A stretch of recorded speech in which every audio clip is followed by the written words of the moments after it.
Welcome to Desert Wanderers, produced by Salt and Light Radio. If you're new here, we bridge the gap between you and the person in the pew next to you.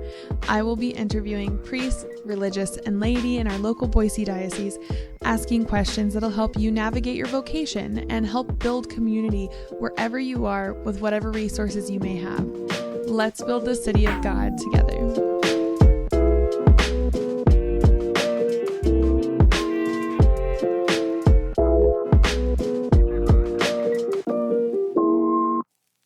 Welcome, Alberto. I'm so excited to have you on the podcast today. How are you? Thank you. I'm really good. Yeah, I'm excited to be here. For anyone that hasn't heard of Alberto, you may have heard him on the Morning Light show a couple of times, maybe many times. But you work with St. Paul's Newman Center as in campus ministry. Yeah. And so I'm excited to have you on and to hear your story today. Thank you. Thank you. Yeah. We were kind of talking offline, and I almost want to jump right back into it because it was starting to get super good. So we were just talking about how there's this balance between more traditional and then maybe more progressive ideas of the church and how young people specifically are viewing that. So could you go ahead and just start with your experience right now with young people? What are you seeing in that balance? And then from there, we'll kind of move into your vocation story and then back into young people. So. Yeah. First of all, like what I see is that you have so many people, so many young people in college especially, really kind of finding their faith, right? Because now it's not mom and dad dropping them off at youth group, or they have to do confirmation, so they got to do that, or whatever it is, right? So now they get to come into it by themselves. And a lot of times they're being invited by other students at the Newman Center, like, hey, we're going to Mass. Do you want to come with us, right? So then they start getting into it, and then they go, okay, what is this all about? I've been raised with this my whole life. I need to figure this out. And in that moment of them trying to figure it out and actually having a personal relationship with Christ, they kind of get thrown into then the teachings of, okay, what is adoration, right? Because at St. Paul's, every day of the week, we do Mass, confession, adoration. So we do confession and adoration an hour before Mass. And so a lot of times people, well, first of all, don't even experience the sacrament of reconciliation. So to always have that available for the students is huge. But then also to have adoration. That's another little side quest that a lot of Catholics don't regularly visit, even though it's extremely powerful. So when you have someone say, okay, well, I'm going to go to Mass, and if I show up a little bit early, there's the monstrance right there. So even if they don't go to confession, they're sitting there in front of the presence of the Lord, right?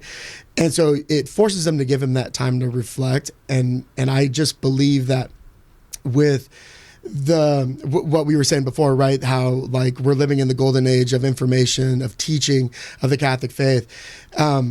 The college students have Catholic influencers that are amazing, Catholic apologists that are getting everywhere. They have Truthfully, right? Just that AI app, the Catholic AI app, where you can just ask it literally anything, right? Or they just go on a chat.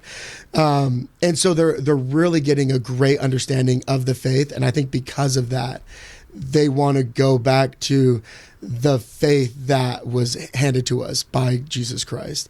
And with that comes, okay, I know that this world is not about me. It's about someone else and my returning to that someone else. How do I best do that? And that's where I think they look to the tradition of the church. How did the early church fathers do it? How did we do this before? What is our call as Catholics to in our role in participating in Mass? How do we elevate it? How do we fully allow ourselves to get immersed in that? And they know it's not through themselves, right? It's not through, all right, what's a good song that I like that makes me feel good, that's going to get me to that spot, right? It's what is drawing me outside of myself to that. There was always a thing when I was doing high school youth ministry that the reason why, even though I grew up in a praise and worship family, I always loved just very reverent music at Mass. And it was funny because someone had asked, they're like, yeah, but that's not what the youth want. And I was like, yeah, but here's the thing. You could ask any high schooler, raise your hand if you love oil paintings, right? Like if you're a big oil impressionist fan, whatever. And you might get a couple students, right? A couple art students that raise their hands, but everyone else is just like, it's art. But I guarantee you could put them in front of a beautiful painting, and for a moment, they'll just stop in awe. Like in something that they're not used to, and something that they say would be boring, you could just put them there and just allow for their minds to be blown. And that's the same thing when it comes to the faith. You're allowed to be in a situation where it may not feel comfortable, like we were saying, sitting quiet for an hour in a Mass, or, listening to a homily you can't understand, or it's not really hitting you right. All of that, it's something where it's like, yes, but if you realize like why you're there, you can allow for all of that extra to like transcend you. And I think that's the reason why there's a big push for this more, I guess you'd say, like traditional Mass, more conservative Mass, just on the stance of they just want to allow for what the church is teaching to bring it. So if that's the music, the chants, let's do it. It's a very reverent music. It doesn't bring you out to be like, oh my gosh, this is a great song. It's not about the song. The song bridges the gap between the liturgy. And so, yeah, it's just been a beautiful thing to see the youth, see what's being offered to them, because, it's not like they have to stay Catholic, right? So if they want to go Protestant and they want that praise and worship music, they have it, and they have the best people to do it. So if you want to go do that, by all means. However, because you're human, eventually you're going to get used to that, because that's not fulfilling for us. That's not how we were designed, right? Our hearts are at unrest until they rest with Him. So that's the thing, is the fact that like, although those songs like give you those emotions of like sorrow or joy or forgiveness, it's like that's an emotion that you're giving yourself.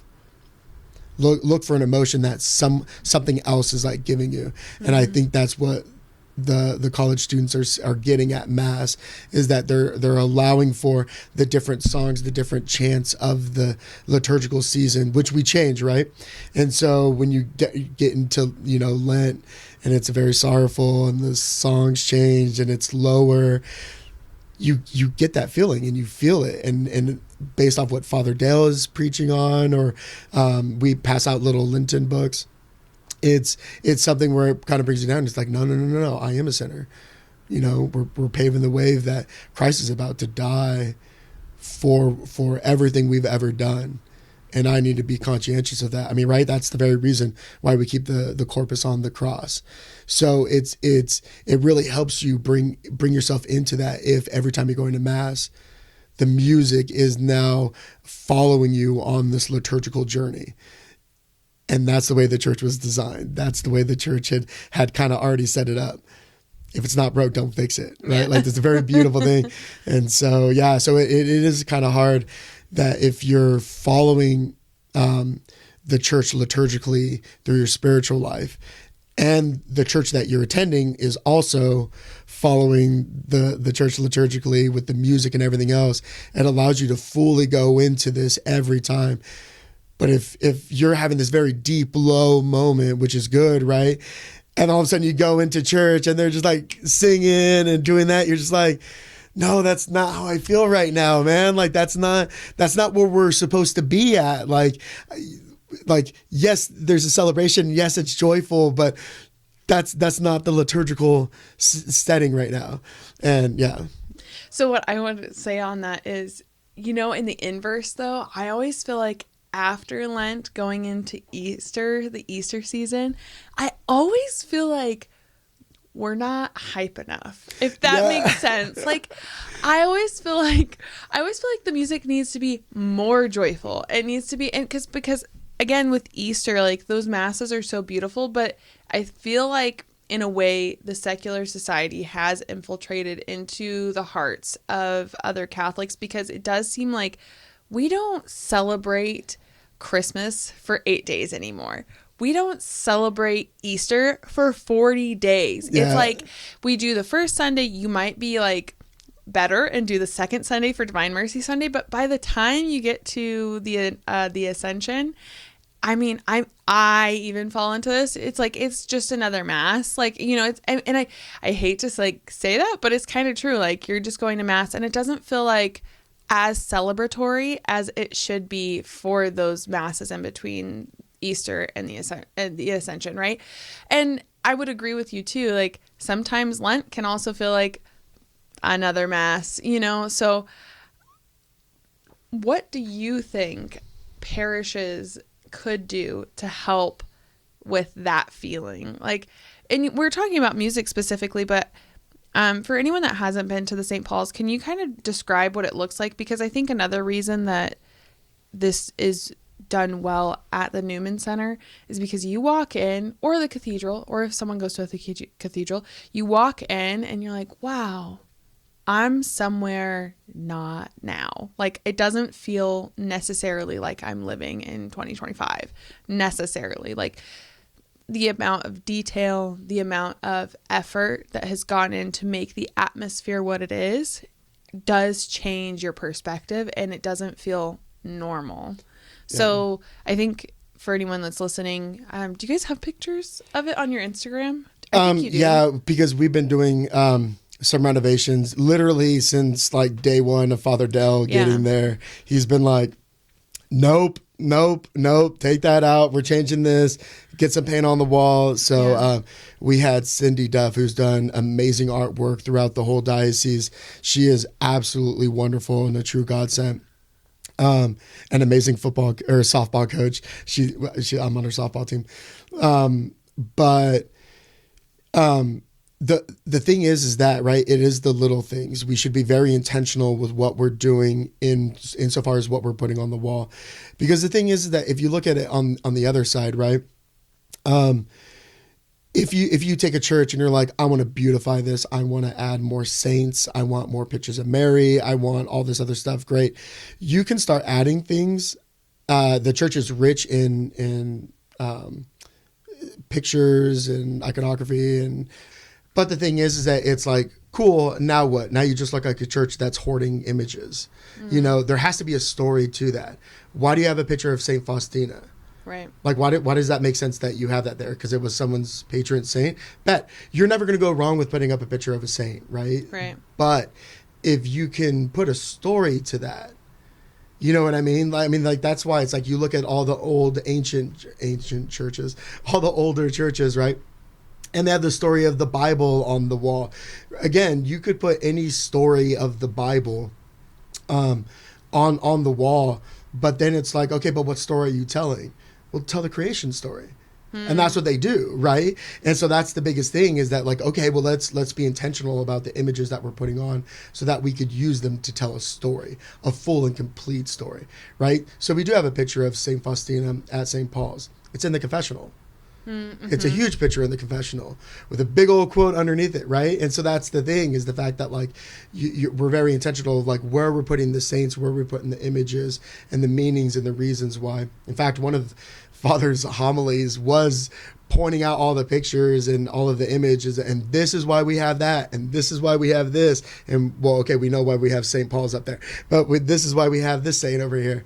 And so it's a beautiful kind of journey, and that's the way it should be, right? Like, there's a reason why when you go to a mass, and a lot of people, I've said this before, and a lot of people don't realize this, when you go to most churches, 99.9% of them, the floor is angled down towards the to the altar, and it's meant to pull you to the altar. Mm-hmm. That when you're going towards to go receive the communion, that you're being drawn to the altar, and as you're returning to your seat, right, as you're moving away, it's that steady climb back up and away, right?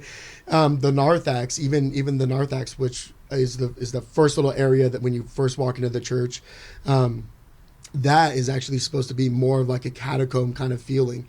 So even the way churches were designed, right, were that when you first walked into the first area, little, you know, the mud room of the church, right, is what we called it growing up, the mud room. When you walk in that first area, the Catholic Church calls the narthex, that's supposed to remind you of the catacombs. Of like dying to yourself, of dying to the world out here, that you're now moving into a place that is not of the world. So, okay, leave all that stuff behind you because now you're about to do something worldly. Or not worldly. That sounds like next world, unworldly, right?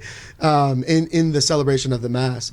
So with that, Father Dale was really adamant about, and even beautifying it, right? Like not everything's a saint or a quote. Some of it's just a very beautiful outline.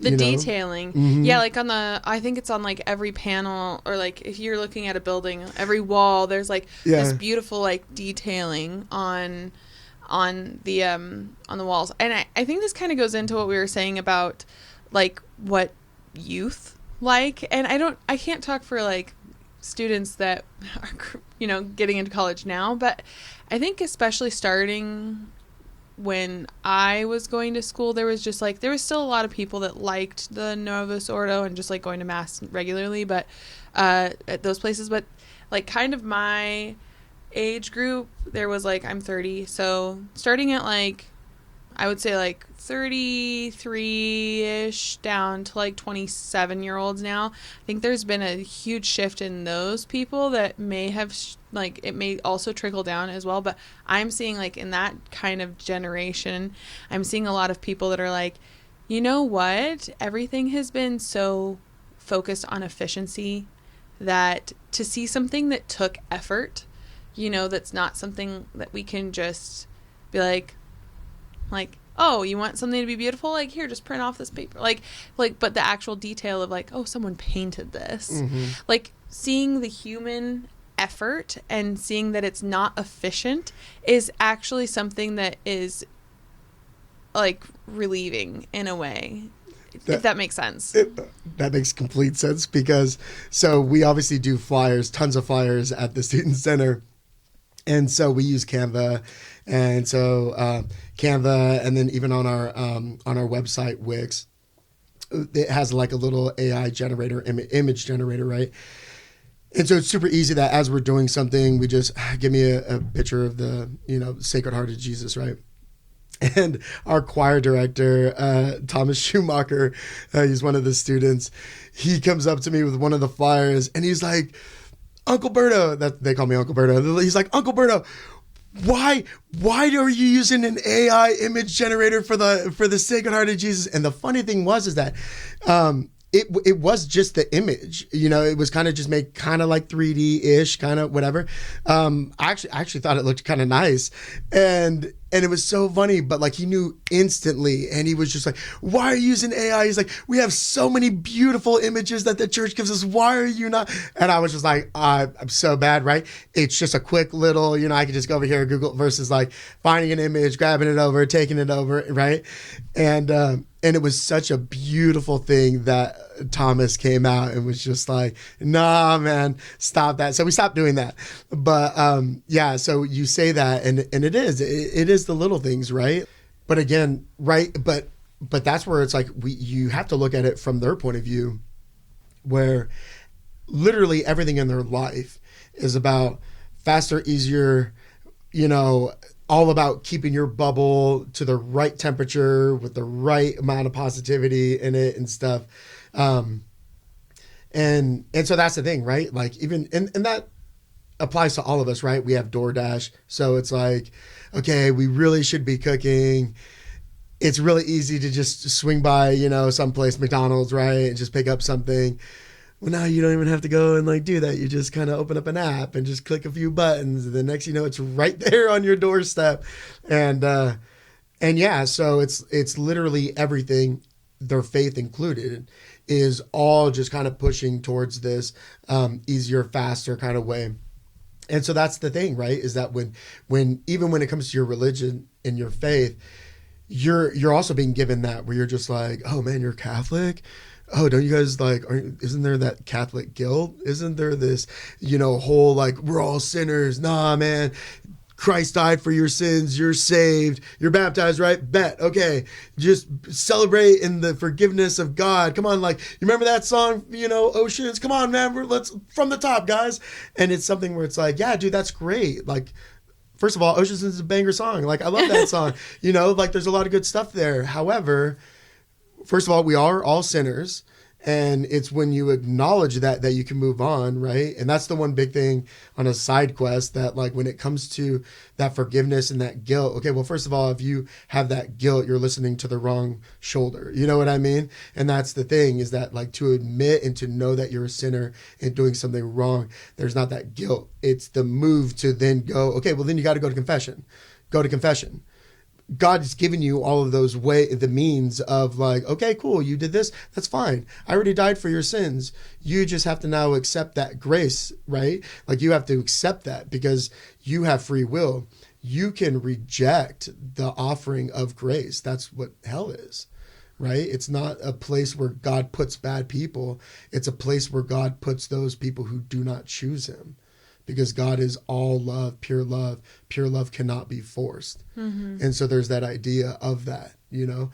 And so it's just something where it's like moving back with, kind of all of reconciliation with knowing that, that there is this beautiful connection of where you are now, broken, you know, searching for this God that you'll only fully be brought to in the afterlife, right? And just kind of like working to that point. It's like, well, cool, you can do path A that you're on, the Catholic path, and it's going to require you to look in the mirror. It's going to require you to humble yourself. It's going to require you to pray for others. It's going to require you to actually do things for others, right? Corporal works of mercy. Or you could go over here where you're just like reminded that you're saved, you're good, here's some good music, and oh, hey, you can drink coffee while you're doing it. Yeah. I listened to this episode with Father Boniface Hicks on Matt Fradd's, like the Pints with Aquinas podcast on the remedies for sorrow. And as you were talking, I was just thinking about this. Like, if you think about the human person, the first thing you do and the first actual remedy that Thomas Aquinas suggests is to do something pleasurable, right? And so he's saying this is the remedy for sorrow. You should listen to the whole podcast because it's really good. It explains all this, but he's not saying that you should do something like Matt Fradd goes in is like, well, just because that's a remedy for sorrow doesn't mean that you should always follow everything that's pleasurable. But what you might do is you'd be like, okay, you know what makes me feel good is going to a worship service. So I should go to, like, I need to be Protestant. But then we get hit with like this idea, and I think Father Boniface Hicks does a really great job of just explaining this. He's like, it's okay, and it's actually the human expression to be sorrowful, like to realize that there is something that is wrong, and to be sad about it and see the injustice and to be in that. And he said, oftentimes, and this is where I fall into, he's like, oftentimes we just want to like, what does he call it? Spiritual, like, distancing, where it's just like, offer it up. Like, offer it up. He's like, you're not allowing someone to be in the sorrow. And this reminds me of like Job, right? Like, what's the whole thing? Like, Job is like talking about how miserable his life is, and all of his friends are like, oh, stop. Basically, like, you know what? We're kind of tired of hearing you be like so sad. And what he says in this is that, like, it is through sorrow that we can't stop at sorrow, right? Like, we can't stop at the crucifixion. We have to go on to the resurrection. But it's the human experience to experience sorrow. And so I was thinking, as you were talking about students, like, we're living in this time of anxiety. And so what you might do is be like, oh, I'm going to go to this worship service instead. But I think what's going to find true healing is that when you're looking and you're there and you're like, you know, but this doesn't fully encompass how I feel. And so, like, in a way, like, you have this like era of like, oh, well, even if it's just during Lent, or, you know, because I'm going to change my sentence. You go to Mass and then you'll see, oh, maybe this is matching what I feel internally instead of what I want to look externally. And going back at living liturgically, right, there should be seasons of being like, yeah, this is a solemn time. Yeah, you absolutely. Like feel your feelings. You know what I mean?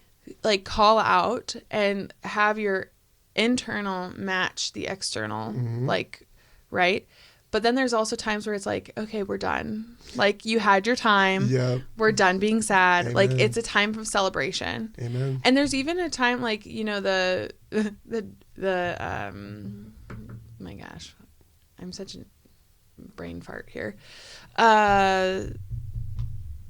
Not general. It's not general time. What is it called? Ordinary time. Thank you. Mm-hmm. Yeah. So even like in ordinary time, there's the period of like, you know what? Like it's really great to understand Christ's life, but this is also like ordinary. So it like can kind of feel ordinary. Like, you know, we don't always It's meant to feel ordinary. Yeah. Yeah. Right. So I think that what we can say with the church, and maybe another reason, and I'd love to hear your opinion on this, is that people can see like, oh yeah, my internal feelings, like how I feel about myself, can match my external postures, right? Yeah. So I don't know. I would love to hear more about that to you, from you, and see if you think that is a valid idea. Like, no, it absolutely is, and that's the one thing that people, the more you get into the faith, the Catholic faith, the more you see its beauty and wisdom.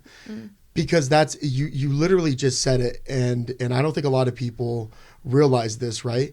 Where it is okay to be sad. It is okay to be happy. It's okay to be joyful. It's okay to, you know, like feel these feelings of like, oh my gosh, I don't know what's going to do. Like, I don't know what I'm going to do. It's okay to have those feelings. It's not okay to stay in those feelings. It's not okay to like go to the point of despair in those feelings, right? Like as Christians, at the very baseline, we always have that hope, that baseline hope. Here's the thing, is the fact that like there is a time and a place for that. So when you're sitting there and you're feeling bad or down on yourself, or you're feeling like you're not doing enough for your faith, where you're definitely choosing to watch Netflix versus pray, or kind of zone out, and you're not really trying to bring yourself back to mass. You're just like, I'm kind of sitting this one out and stuff like that, right? It's something where it's like, if you're always taking these little shortcomings and kind of applying to your life, it's like, dude, save that for the liturgical year of when you're coming back. So save that for Lent. Use that for Lent, where you're just like using that to come back and be like, hey man, I've had times where I felt low. I have felt times where I wasn't Christian enough. I felt times. Bring those up. Allow yourself to see yourself as that person who is falling short. And then following the liturgical calendar, right? Like you're going to do something about it, right? Because like in Lent, that ends with Easter. Cool. Okay. So once you take those, once you take all of those sins up, right? And once you're going to confession during that time, because right, during Lent, like a lot of the times that's when churches really offer confession, which is again, a beautiful thing. Leave them at the foot of the cross, right? Let them be there. And then just tell yourself that like, nope, this is a joyful time, right? Christ resurrected. He defeated death. He defeated sin. Like we are good. We are now in a celebration time. Great, cool. Focus on that celebration. Stop focusing on everything else, right? There is a time when the church says, yes, you're a sinner, and come here, give me your forehead. There you go. Remember that. Memento mori. Remember you're going to die and you have a soul. Take care of it. Yeah. This is your time to remember that. Okay, now we're done with that time. Okay, this is the time for being joyful. Okay, cool. Now we're done with that time. Okay, this is ordinary time. Yeah. Right? And not like it drops it down, but hey, you have a job, right? Okay, go do that. You have kids, right? Okay, they got to be picked up from school. You have, right? And it's not to get lost in anything, but it's one of those things where it's like, okay, good, go, right? Like you had your time of being sad. Okay, now go play with the kids, right? Okay, cool. You're feeling better? Great. Now just go play with the kids, right? And that's that ordinary time, is us going and playing with the kids, right? Taking what we just learned and experienced and now applying it to our ordinary life, right? And so that's the thing, is the fact that like a time shouldn't always be too much of one or the other, right? Your whole life, the whole year shouldn't be a penitential service, but then at the same time, the whole year shouldn't be a celebration, right? And so that's the beautiful thing liturgically, is that if you allow yourself liturgically to follow through the liturgical calendar and celebrate with that, you'll find yourself, you may not have as much anxiety, right? Like, because you may sit there and start worrying about something. And if you tell yourself, hold on, let me write that down. I'm saving that for Lent. I'm going to bring that up during Lent. You know, or, oh, here's this other, okay, I'm going to save that for Advent, right? Like that's something that I'm really going to focus on during Advent, you know? But that's really what it is, right? Is that like look at your life during the ordinary time, figure out what you need to work on. It doesn't mean you can't work on it then, right? So it's like, I have an estranged brother, I have someone I don't talk to, you know, someone in my family needs some loving. Okay, work on that. Work on it now. However, if for whatever reason you haven't worked on it in the past, you're still not working on it now, allow for the liturgical seasons to change you. Yeah, so Father Dom came on and we talked about Advent. So this came on like the second week of December it was on. And one of the things I loved about that podcast is he was talking about during Advent, if you have people that you need to forgive or that you need to ask for forgiveness, like this is the best time to do it so that you can fully engage in the celebration of Christmas. And I was just like, it sounds so simple, but the act of like, you know why so many people hate the holidays is because they don't like their family. Why? Because there have been little hurts, like, or big hurts, you know what I mean? And I think you're in this point where, like, if you don't like holidays, like, maybe you should try to do something about it. Now, granted, are there legit reasons why you should estrange your family for X, Y, and Z? Maybe. Like, you know what I mean? I'm not going to say always yes. It is biblical. Like, it is in there. But at the same time, though, like, if it's something that you were able to forgive that is not in a danger to you, like, then you should try to take that. And I used to listen to a lot of podcasts, but I haven't recently, but since I had my own. But I did listen to Lila Rose and Ray Grindy. He's on he's at 11 o'clock on the radio here in Boise, at least. Anyways, and he has a book called How to Get Along with Almost Anyone. And he talks about a lot of these family dynamics where there's like hurts and how to, like, one of the things he says in the book, which I think is fascinating, is he's like, you have to work on yourself. Mm-hmm. Like, the only reason someone acting a certain way annoys you is because of you. Like, which I find is really interesting. It's like you're giving them power when you let them hurt you, kind of thing. And I think that is really also a good point. But going back to my first point being that, like, this idea of, like, having a very focused time to be like, okay, to celebrate fully in Easter or to celebrate fully in Christmas or in these big celebrations where I know there's going to be family members, like, what do I need to do to get there? Mm-hmm. Right? Mm-hmm. Yeah. Yeah. Literally that, right? And that's what's so beautiful is that, like what Father Dom said, because then if you take that into account for the liturgical season and you talk about Advent, well, what's Advent getting you prepared for, right? The birth of Christ.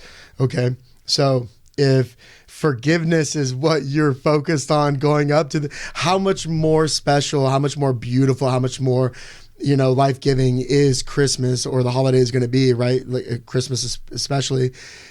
If you come back and in between the start of Advent and during, you send a text to your sibling, you send a text to your parents, whoever it is, right?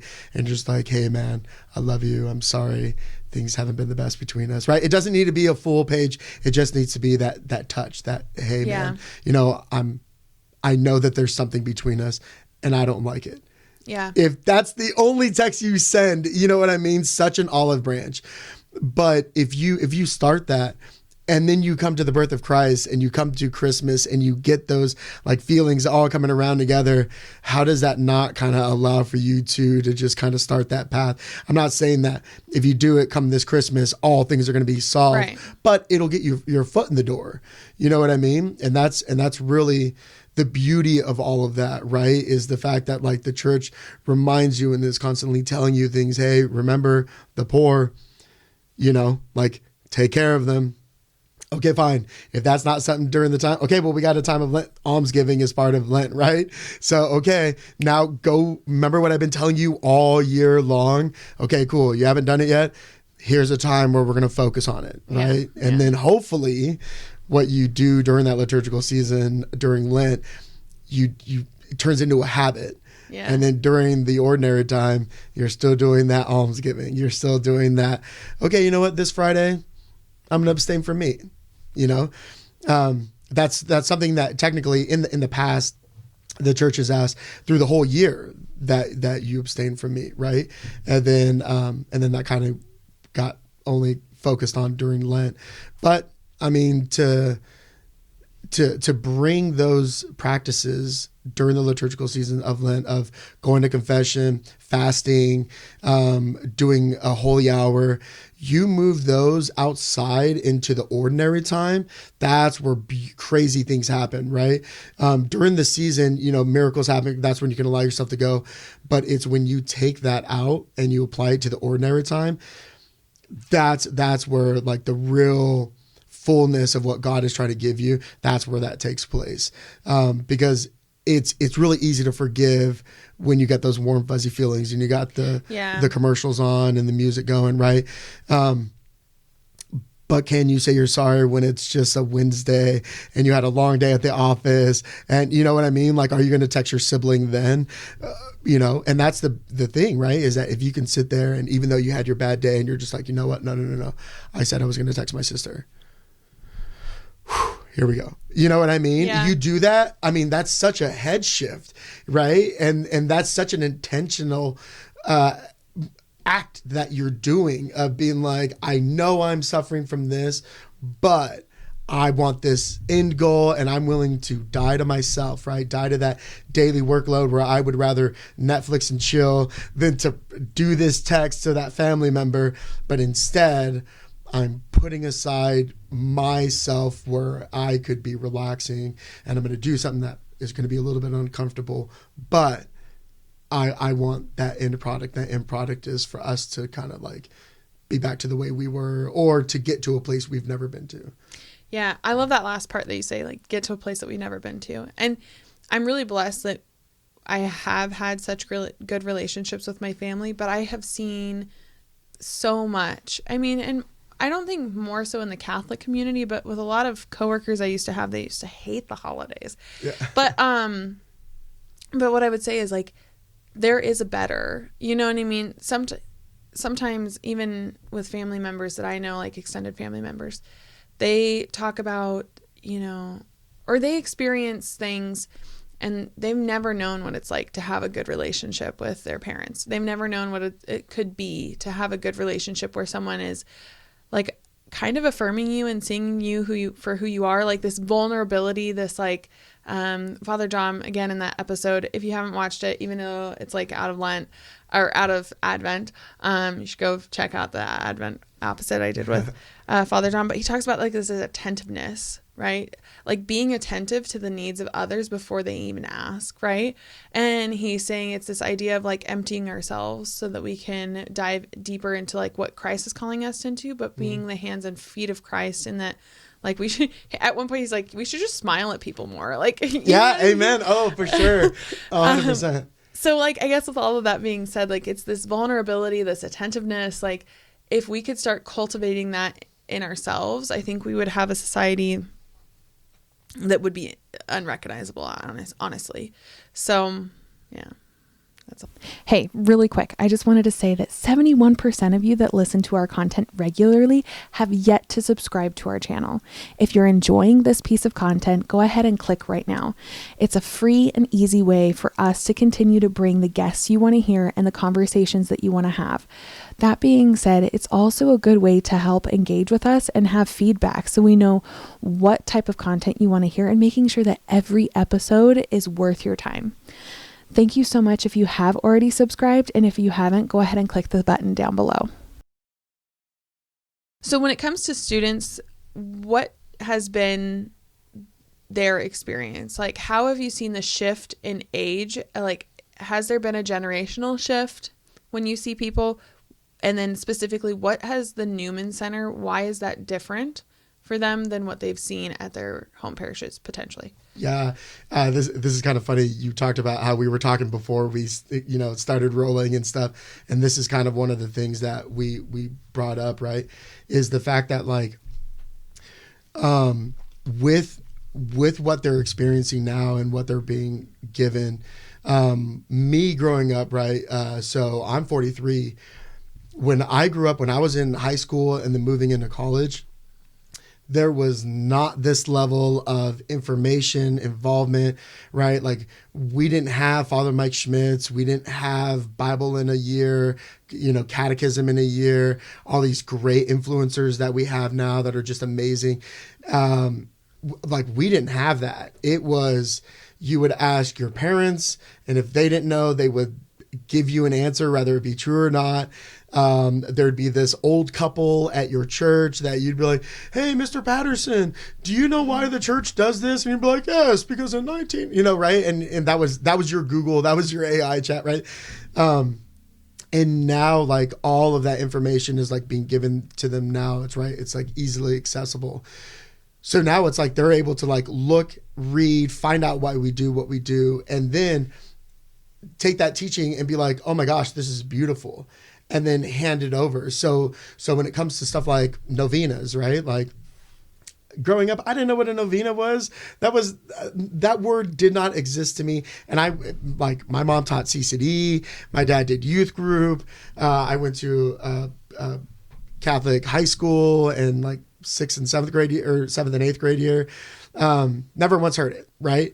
And so it's something where it's like, they're being given all these beautiful tools from the church, prayers, devotion, saints.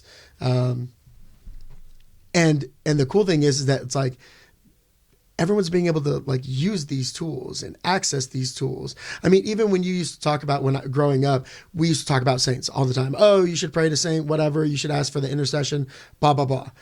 But then even when it came to the saints, you had to have one of those big old dusty books of the saints. You couldn't just go on and like when getting on the internet was a thing, right? Like you used to get on AOL and like, yeah. So, how I missed that noise though, weirdly enough. But yeah. You should insert it right here. Like, yeah. Whatever. I love it. Yeah. But yeah, so they're given this, like access to the information to really kind of delve into their faith and the understanding of why we do what we do. And then that just gets passed on like generationally, because now you get these younger kids. And I think that's the reason why we have such a beautiful mixture of people that come to St. Paul's, is because you have these young kids that see these college age Catholic students and the way they dress nice at Mass, how reverent they are at Mass. My wife came into the church this Sunday. Take two. My wife came into the church in Easter, and her older sister, who's LDS, practicing. She has 4 kids. They're classic 4 kids, right? They're awesome, but a lot of energy. And when she found out how late the Easter Vigil was going to go, because we started late, so it finishes late, and then we have a huge party afterwards. So when she found out how late we start and then how long it was going to go, she was like, oh, there's no way I can go. I can't bring my kids. No one's going to do it. And Danny's like, my wife was just like, no, Kenzie, just show up. Trust me. There's going to be kids there too. Like there's going to be families there and they're going to have little babies. And so Kenzie was thinking like going into this, oh my gosh, there's going to be kids crying. And it was, in her words, right, one of the most beautiful, like reverend, like kind of things she's ever experienced, because that was like her first time ever being in a place where everything should be making these kids go crazy. The late night, the being very quiet, the, hey, don't burn yourselves with a candle, right? Like everything should be driving these kids bonkers, but all of the kids are just quiet, right? Like the only ones making a little bit of noise are just like the babies being, doing the little coos and stuff like that. And she saw that and it blew her away at the fact that what we were doing was having an impact on these kids. Even though you could ask these kids and be like, hey, what's going on here? They might be able to tell you like the math, right? Very, very rudimentary, right? But they see the way their parents are acting, right? They see their posture. They see that everyone else is being quiet. Grown-up kids are being quiet. Medium-sized kids are being quiet. Mom and dad are being quiet, right? So everyone's just like, what are we doing? And they mimic, right? So they're like, oh, we're all looking over here. Okay, cool. Let's look over here, right? And then the fact that like they have that candle. So now I know for me, my parents never let me play with fire. So to know that like on this day, they let me have fire. And more importantly, my own flame that I got to carry and be in mass with and sit down. And they're like, okay, here's the fire. Here's that one thing we tell you don't touch and play with, but here you go. Like in this setting, because this means something. And so it was just something where like, even as a kid, I couldn't tell you what was going on, but I knew in that one moment something special was happening because mom and dad let me hold on to something they never let me do. And it was in this situation where like everyone else was doing it and you're just kind of like, okay. But then you would do. Don't mess it up. Yeah, I want the fire. Don't mess it up. but then little beautiful things that I would remember, right? When you would have the priest say things like, everything in this church is turned off. The only thing that's illuminating this church are your little candles. And you'd have to sit there and be like, nah, because there's a lot of light in this room. But then you realize, yeah, oh no, nothing's on, right? There's no lights on. And so as a kid, you're kind of like, oh my God, that's kind of beautiful. Okay, I see it. Like we're illuminating this, and it's little imagery like that kind of like stick with you as you kind of grow up. And so, yeah, I think that's the beautiful thing is that you have college age students, you know, all of these adult OCIA people coming over, people getting back into their faith and just loving it. And they're like, hey, let's give this Catholic faith an actual try. Even though we were born and raised Catholic, let's give it a try for the first time. And the children are seeing that. Yeah. And that's the thing. I wanted to talk about like the saints, right? Because it's not like we never had this. Well, I guess not the saints specifically. I guess it's not that blah, blah, blah. Okay. What I'd like to talk about is a fad, because sometimes I worry that people can enter the church because of how it looks or how it is, or like how it sounds, what it makes them feel different compared to other churches they've gone to, you know. And I always worry, like, is this a fad or are they really coming into the truth and beauty of the church, right? Because just because there is just because you go to the cathedral doesn't mean that your random church out in the middle of nowhere isn't as beautiful, if that makes sense. Yeah. Even though they might have two extremely different ways of practicing or how you experience the faith, right? The faith is still the same, and it's been the same from like the early centuries to like through every type of major monument, like the Industrial Revolution, like going into the finding of the Americas for us in the U.S. That's an important date.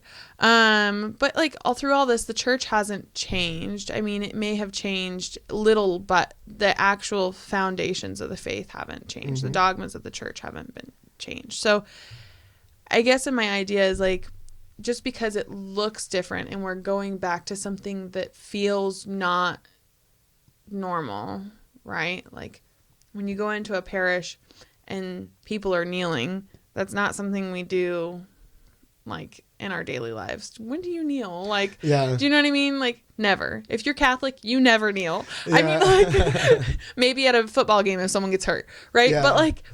But really, so I guess my question is, do you think this is more of a fad, or do you think this is something that will last? Yeah, so I always have to account in the fact that only Siths deal with absolutes, right? So I can't assume that everyone who's coming into the church is doing it for a fad. And I also can't agree that everyone who's coming in, or that there's no one who's coming in that are doing it for the sake of it being a fad, right? There's always going to be a percentage of people who are coming into the church because they're doing it because it hopefully might impress the person that they're talking to. And if I become Catholic, maybe they'll marry me. Or very directly, they won't marry me unless I'm Catholic. Yeah. There's something where it's like, oh, my friends are Catholic. This looks kind of cool. I'm hanging out at the Newman Center. Okay, fine, I'll be Catholic. Hey, you know. There's always going to be that aspect of it, right? The thing is the fact that, like, even when you look at that fad, it's something where, like, okay, there's something to it. Mm-hmm. Let's dive deeper into what that is.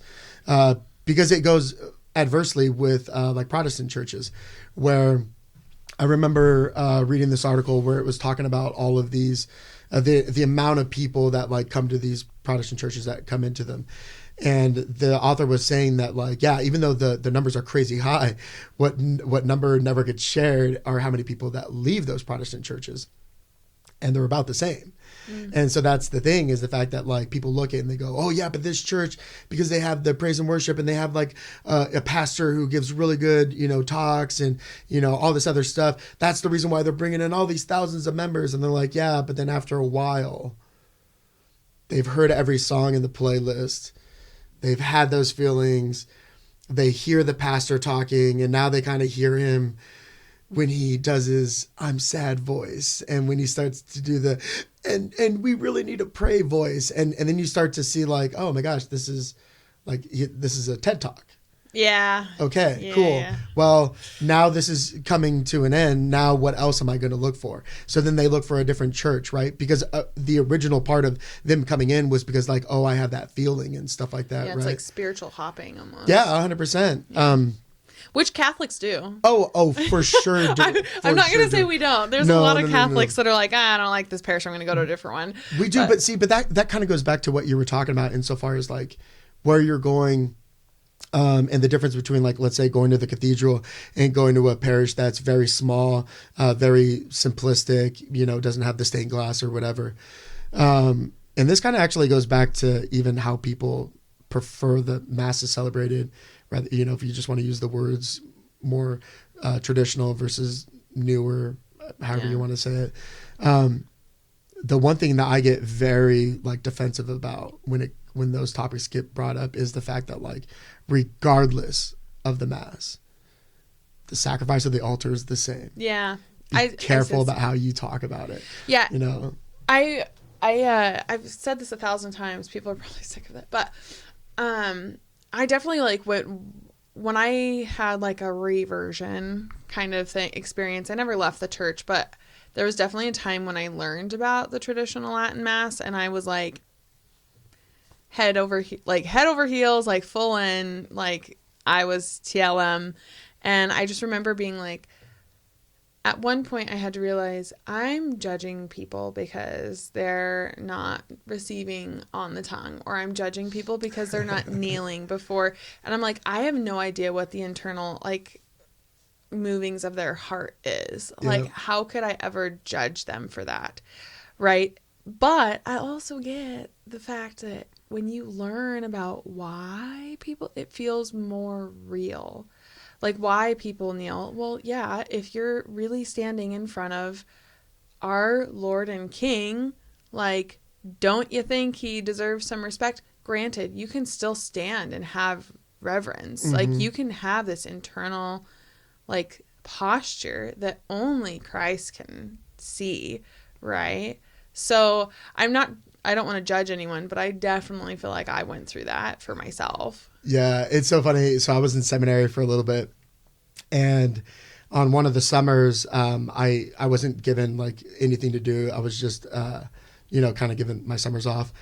And so I was helping out, and there was a Latin Mass that was going on at, like, St. Paul's. I don't know if they still do it, where it's like once a year up at the St. Paul's in Nampa.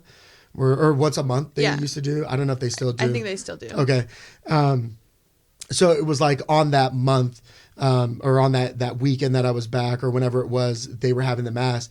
And some of the people that helped put it on, some of the families, I knew from the Apologeti camp over the summer back in the day.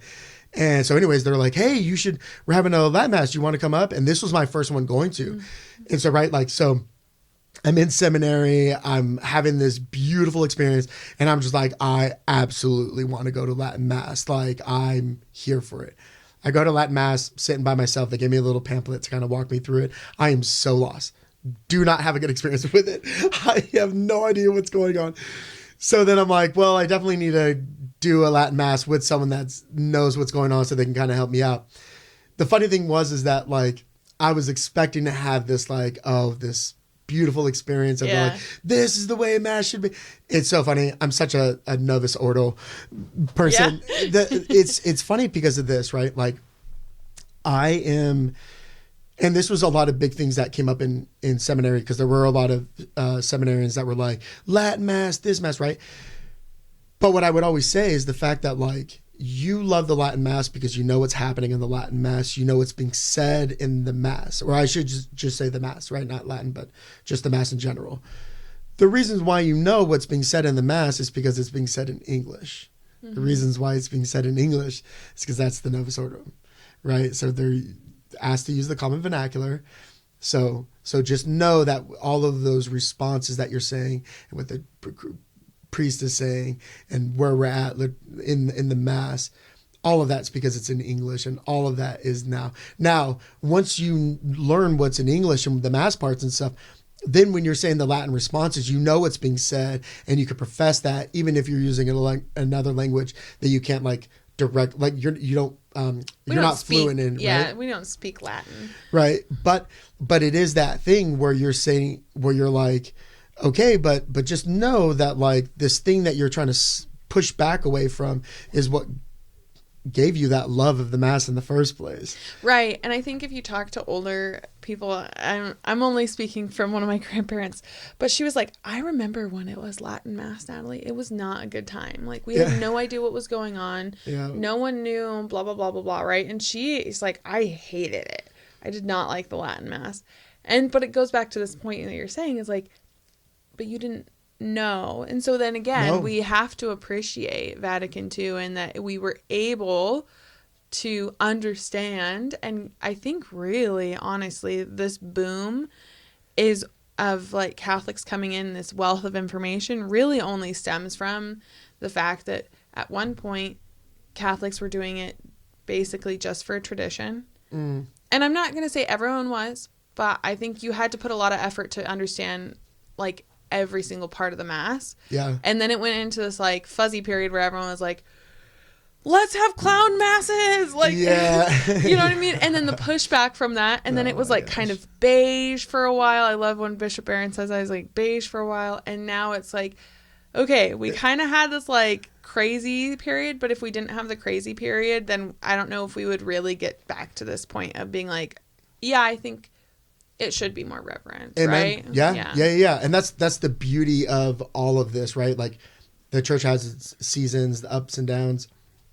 And so, yeah, like everyone could have been like, because I personally feel that if during the time of Vatican II, when Vatican II came out, had there been the same kind of information being freely available that there is now back then, I don't think that would have happened, or it would have happened in the way that it did, because there wouldn't be this need to translate what's happening for the people to make it, to like lower the bar of coming in, right? Because you bring some people into a church now, you just have them go to Mass. There's a lot going on, especially if they've never been to a Catholic Mass, and they're going to be like, whoa, there's a lot going on here, right? If you were to take them to you can at least hear the words, and it's something that you can question.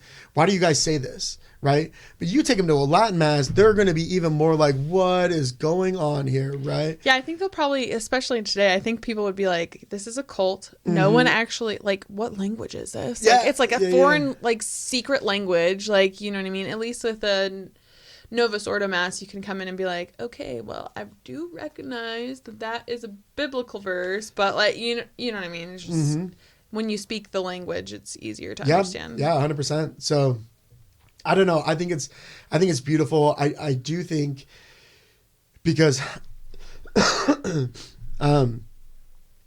it always comes back down to this, right? Trust in Jesus, trust in God, trust in Jesus. You know, we all believe that Jesus gave the keys to the church to Peter, right? He is our rock.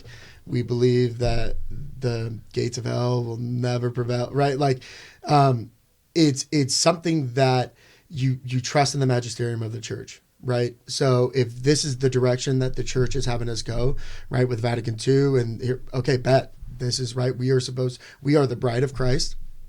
And when you read in the Bible, how is a bride supposed to act, right? Submissive to the spouse, right? Christ. And that's, so that's why it's like, when it comes to the chair, when it comes to the Pope, when it comes to the magisterium and that papal authority, I submit wholeheartedly, right? So when the church says, okay, this is where we're going to change the mass to go from here to here.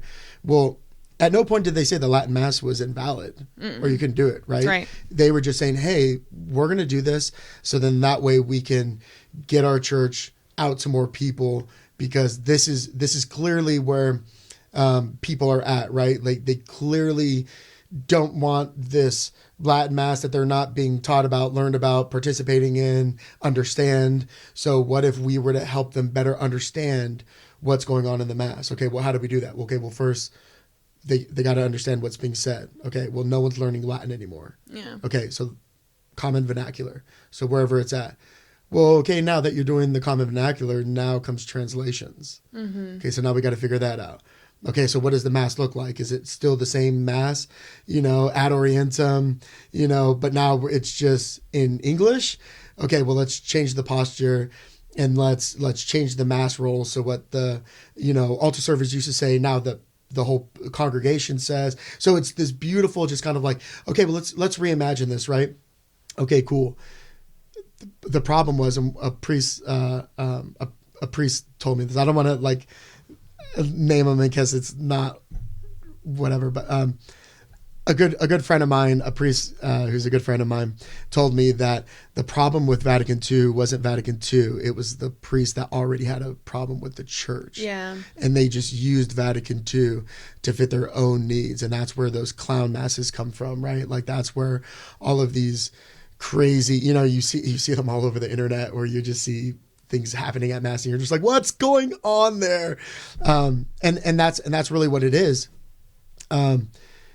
But Vatican II was meant to really kind of open the mass up and just kind of show people hey, just so you know, this is what's being said. This is what's happening when the priest has his back towards you. There's a lot's happening right there. It's really beautiful, right? That's why we have the bells during consecration. Hey, everyone, I know you're not really knowing what's going on over here, but something's happening. I need everyone to max focus right now. And so that's the thing, right? And now we get to see it. Now we get to see the priest holding it up. Now we get to, and there's still little parts that are still remain hidden, right? There's certain prayers that the priest turns off his mic to say, right? And washing of his hands and preparing the host and stuff, right? So there is still that mystery kind of in there and involved and stuff like that. But ultimately it's that journey, right? I love the mass. I want to make sure that I am in a place that can be most receptive to what's happening at the mass. So yeah, I do like all the bells and whistles, so to speak, I right? do too. I love smells and bells. Yeah, smells and bells. Bring it on, right? And so that's what's funny is I'm such a middle ground. Where it was funny, everyone in seminary was just yo, pick a side, because it was I want all the beauty of that reverent mass, right? I want 21 altar servers. I want incense galore. I want to bring back the patens. I want to bring back the altar servers wearing gloves. I want to bring back, you know what I mean? I want to bring back all that the love. Altar rails. Oh yeah, bring it back, right? Bring it all back. However, keep it in Latin. Yeah, or keep it in English. Yeah. No. I meant keep it in English. I'm dyslexic. Same. Yeah. So it's keep it in English.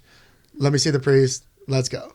You know what I mean? I mean, now I'm at a point where it's okay, what if we were to do ad orientem, right? So the priest is turned around, but it's still the Novus Ordo, right? What if we had this hybrid of mass, right? It's coming soon. I can feel it. But it's just this beautiful, fun way of just kind of sitting there and saying that no, there's this beauty that we have. We're falling in love with the church, but we're starting to realize that the church was beautiful the way she was. And we realized she did this huge makeover to get our attention. Well, now that she has our attention, she can go back to just the way she was, because now we see how beautiful she is, right? Yeah. Such a relationship that you have, right? You're married, I'm married. It's that same thing where it was yeah, you're going on a date and you want to look nice and you want to have everything on and you want to talk about things that are engaging and, let's see what they're about. What they love. Then you get into there and you finally get them and you're in love and stuff. And it's not to say that you then have to stop dressing up for them and stuff, but it's something where you're just oh man, now you're seeing me for me. Yeah. Now the love that you're gazing on me isn't this, and I don't want to say superficial because that sounds so, but like a very surface level in the beginning of where it's just like, no, because what you're seeing beautiful in me goes beyond my eyes, right? Like now you know the person I am and what I bring to your life, and that's what you find beautiful. And that's the same thing with the church, right? Is that the church was trying so desperately to like, hey, let's go on a date. What if I do this? Oh, I heard from my best friend that we went on our first date and she said I was being too weird and I was being too uptight. Cool. I need to be cool now, right? I won't wear a suit to our second date. The second date, like we're going to go to a concert. Hey, why don't we do something fun, right? Well, then she goes and hangs out with you and goes, okay, cool. Let's get to know each other. But the person she wants to marry and the person you want to marry is that responsible, conservative person. You know what I mean? Like, yeah, it's good that you guys are having fun and you're getting to know each other and you're starting in that off. But what you want in the long run, what you want that is sustainable, is that responsible person that wore the tie the first time. And I think that's where we're at in with the church, is the fact that like, cool, you allowed us to get to know you, right? You changed the mass for us to get to know you.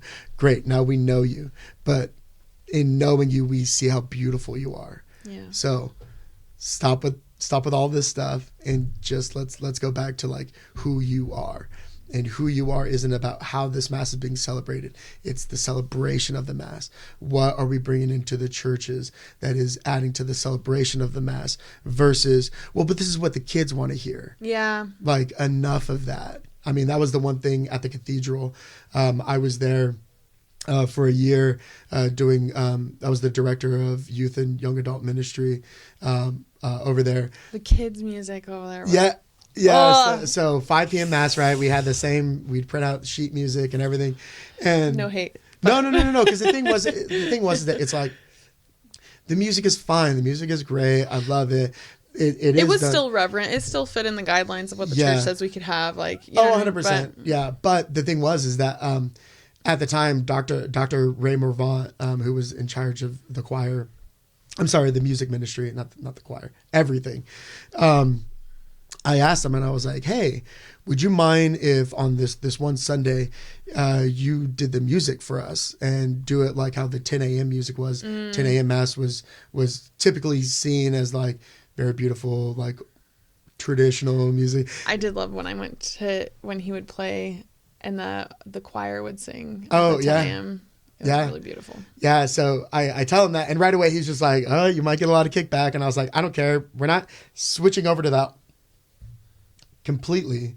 We're just give me one mass, right? So we have our weekly meetings and I let everyone know, hey, this Sunday I'm going to actually have Dr. Morvant come in and do the music, blah, blah, blah.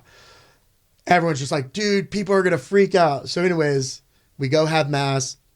At the end of mass, I'd come out, greet people as they were leaving, talk to, the students and everything, right? So we do the music.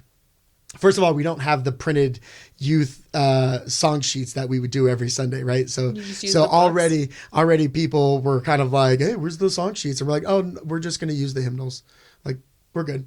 Just go in there. It's fine. And it was funny. So then after mass, I had several parents, some people that weren't even parents, bring that up, the music. We're like, hey, so what's up with the music? What's up with this? And why didn't we do this? And I was like, oh, one time a month, I just want to give them just what they're going to hear when they don't go to a youth mass.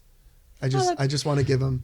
That's a good idea, just though, normal music, right? It goes back to that whole painting idea, right? Like they don't have to like this music to hear a song that like speaks to them or moves them or allows them to get in a more reverent, like introspective place before receiving, right? And so, anyways, but they would say all the same thing. But this isn't what the kids want. We need it. This is a youth mass. It's supposed to have the music that they want. Blah blah blah. So, anyways, that happens.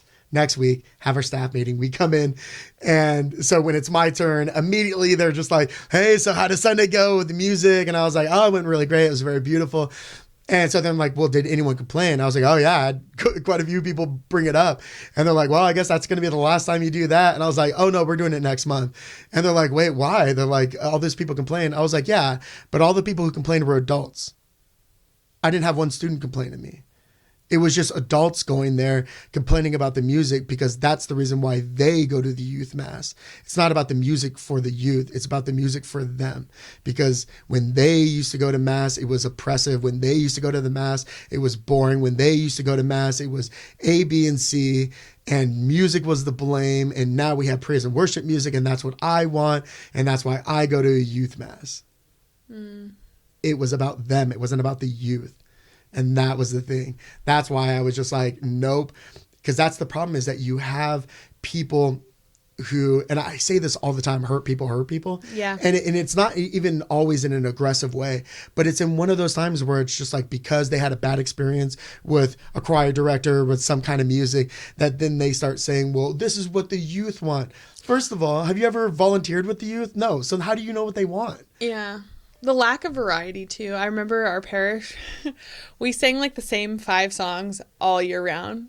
There was like no variety of like, there is a lot of, like, if you go through the hymnals, there's some really good hymns in there. You just sprinkle a couple of new ones, and just practice something else for a year. I don't know. Like, there's that too. But yeah, there's really good music that is in the hymnals, especially the older ones from like the 17th century. We just bought new hymnals for St. Paul's. We got a grant for one of the music ministries, and so we got these hymnals that were like hymnals and chants. I love a good chant.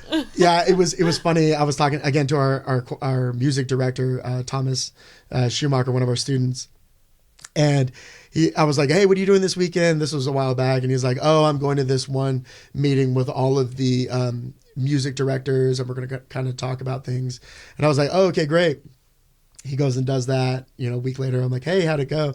And they were like, oh, well, they kind of wanted to know like what we're doing musically for, that's attracting so many people. And I was like, what'd you tell him? And he's like, that it's all chant music. It's all, chant. Nothing new age, nothing modern, no praise and worship, like absolutely no praise and worship. And everyone was kind of like, wait, what? Like, really? And it was just like, yeah, that's what people want.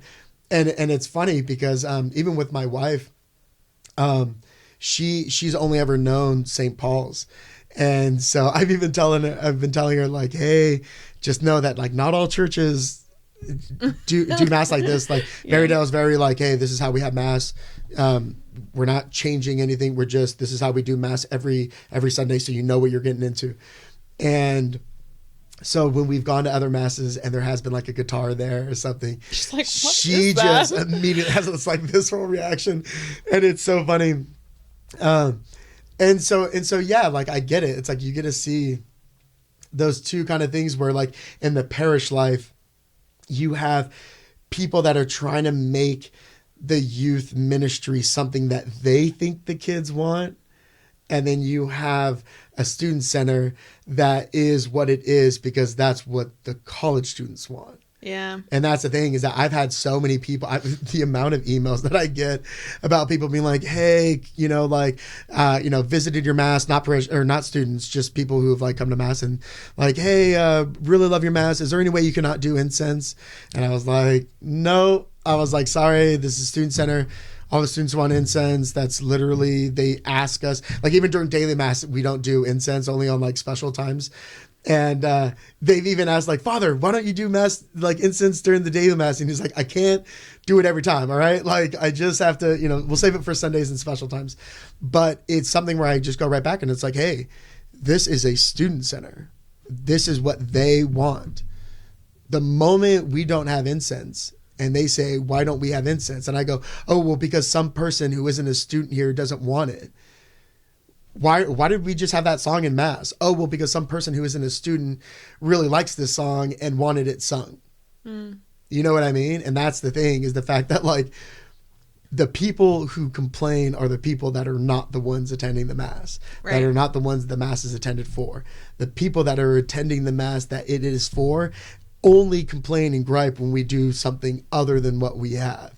And that's the thing, is the fact that like that's what makes St. Paul so special, is the fact that it is true to form. What the students want is what's getting. Because in the past, there's definitely been a different, I don't want to say spirituality, but there's definitely been a different liturgical sense, like in the past, just depending on what priests were there. And yeah, there were, like the spirituality, I say how the liturgy was celebrated was just different. Again, not saying it was bad or good. The celebration of the altar or the celebration of the Mass was still the same, right? It was just what students wanted then, what the priest wanted then. Yeah. And now we're at a place where it's like, okay, students, what do you want? Oh, you want this? Okay, bet. And that's just what it is. And if for whatever reason we got a whole bunch of students that were like, hey, you know what? Like if the next generation of students, all of them were like, hey, Father, seriously, ixnay on the incense, we would change the incense. Well, and it's also like what's bearing fruit, right? Mm-hmm. Like you do what is bearing fruit. And I think that's the idea that I had the question with the fads is like, who knows? Maybe 30, 20, 10, 15, 30, 20, whatever, 50 years from now, they might be like, yeah, you know what? Let's like try something else. Like maybe we'll go to something that looks more orthodox. Who knows? I don't know. Or maybe we'll go back to a Novus Ordo. Who knows? Like, or more, I guess, like beige Catholic Novus Ordo, because not all Novus Ordos are the same too. I think it really depends on like what the parish needs, right, and what is suiting the parishioners, right, and not in a way to change what is supposed to be done, but like, yeah, if you want to have Matt Maher songs, like have Matt Maher songs, like, if that's what the parishioners want. If they don't want that though, like, like, sure, there's, I think, a little bit of like, you'll see the fruit by attendance, I think. Yeah. And so I think, like, not to say it won't change and that there won't be a different look necessarily, but I do think that what you guys are producing is bearing fruit. Like, obviously it's bearing fruit. Like, obviously people are wanting to go there, because most of the time when you go to St. Paul's, you can't find a seat if you show up, like, even 10 minutes before Mass, you know what I mean? Oh yeah, no, you've got to go there early. That's why it's like all the people that are standing are definitely the people that's like, oh, it's your first time here. Oh, okay, nice. Right? Like yeah, it is something where it's so funny because like, especially when it comes to music and how we do the liturgy of what people do and stuff, or how much they participate in Mass. It's funny in the fact that a lot of people think that when it comes to the music, that's what is the driving force for youth, and that's what you need to do. And it's like, all you're doing is preparing them to be Protestant. If you're changing the music for a youth Mass, cool, then how do you explain that when you go to a grown-up Mass that the music changes? Yeah. You know what I mean? And that's what I thought was brilliant about what you did, is you're like, you're going to experience this when you're an adult or when you stop going to youth Masses. So you should be at least used to what it's like. Yeah. And that's the thing, is that there shouldn't be a difference. Yeah. There shouldn't be a difference. The only, if you want to have a youth Mass, cool. Then just when it comes time for the homily, have the priest reference the youth. Yeah, or do something relevant. Mass. Yeah. You know what I mean? Or have the homilies pointed towards the youth and what they're going through. Bet. End scene. That's it. Yeah. That's all you got to do. You want to have them stand up at the end of each Mass and offer a special blessing? Bet. Do that. Cool. But if you're changing the liturgy for the sake of like, oh, but this is what's going to get them in here and this is what, it's just like, nah, don't do that. Is that a good reason to, like, the question then I think becomes, well, if you're trying to get them in there, are you getting them in there for the right reasons, right? And that's what you're saying. Like, you're just preparing them to become Protestant, where they are coming to fill themselves, versus like the whole idea of the Mass, and which is like so freeing once people understand this. It's not about you. Mm-hmm. You know what I mean? If you don't get anything out of Mass for a day, like say you go into one Sunday and like the homily doesn't hit and you're just like maybe a little distracted, like, praise God. That doesn't matter. Like, you went and participated in a sacrifice of the Mass, and it is about being with Christ so that like we can be filled with him, not for ourselves. Like, he's not giving us a feeling. He's not giving us these things. He's literally like, we should be emptying ourselves to be filled with him. So like, I think that's really freeing when you don't have to put the pressure of being like, oh, like, And I'm only saying this because I felt it before, but like a mass can be kind of boring at some point. Oh, 100%. And it's okay. 100%. That's okay. Yeah. And it's like kind of freeing that I don't have to feel a certain way. Like I don't have to be brought to tears, or I don't have to be like, oh, my soul is like, but when it does, like, you know what I mean? When it does happen, you're like, wow, that's even better than I could have ever expected. Right. Yeah. And it might not even be because the music's really good or there's like this really emotional moment. Like it really could just be that one day the Holy Spirit moves different in your heart when you're looking at the Eucharist and like during the consecration. Like, yeah, you know what 100%. I mean? So that's what's something so beautiful about our faith though, right? Which goes back to the whole practicing our faith liturgically through the liturgical season, is the fact that you run into those times where you're like, oh my gosh, I feel like this is a very emotional time, you know, like it's Advent, it's Lent, it's something where something big is happening and I don't feel connected. I don't feel in tune. My brain is off on, you know, like maybe we all have lives, right? So maybe at work you have this big project going on and that's the only thing that you're thinking of, right? That's where hope comes in, right? Like that's where the trust in God comes in. That's where you can sit there and say, God, I know I don't feel you right now. I don't feel close to you. My brain isn't focused on you. I have a zillion other things going on in my life, but you know where my heart's at. You know, my heart is here with you. And even though my brain keeps taking me other places, you know that I am just trying and I just have a lot on my plate. And thankfully, I have a God who loves me and knows my heart better than I know it myself, right? So God can sit there and go, no, I know why you're thinking about this project. I get it. Well, it's also think about like Peter, right? And I always think about this. So there's Peter and he denies Christ 3 times before he goes to his crucifixion yeah. And he's not even there at the crucifixion. Like I bet you all the disciples were worried about being killed.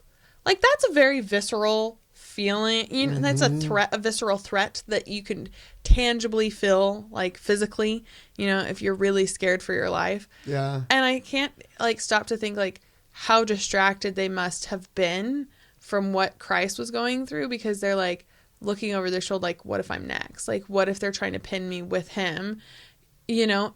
And is their heart in the right spot? Maybe not. But at the same time, like I can see like God's mercy, like Christ's mercy is like, what does he do with Peter? He puts him the first, even though he was the second worst. You know what I mean? Like, right?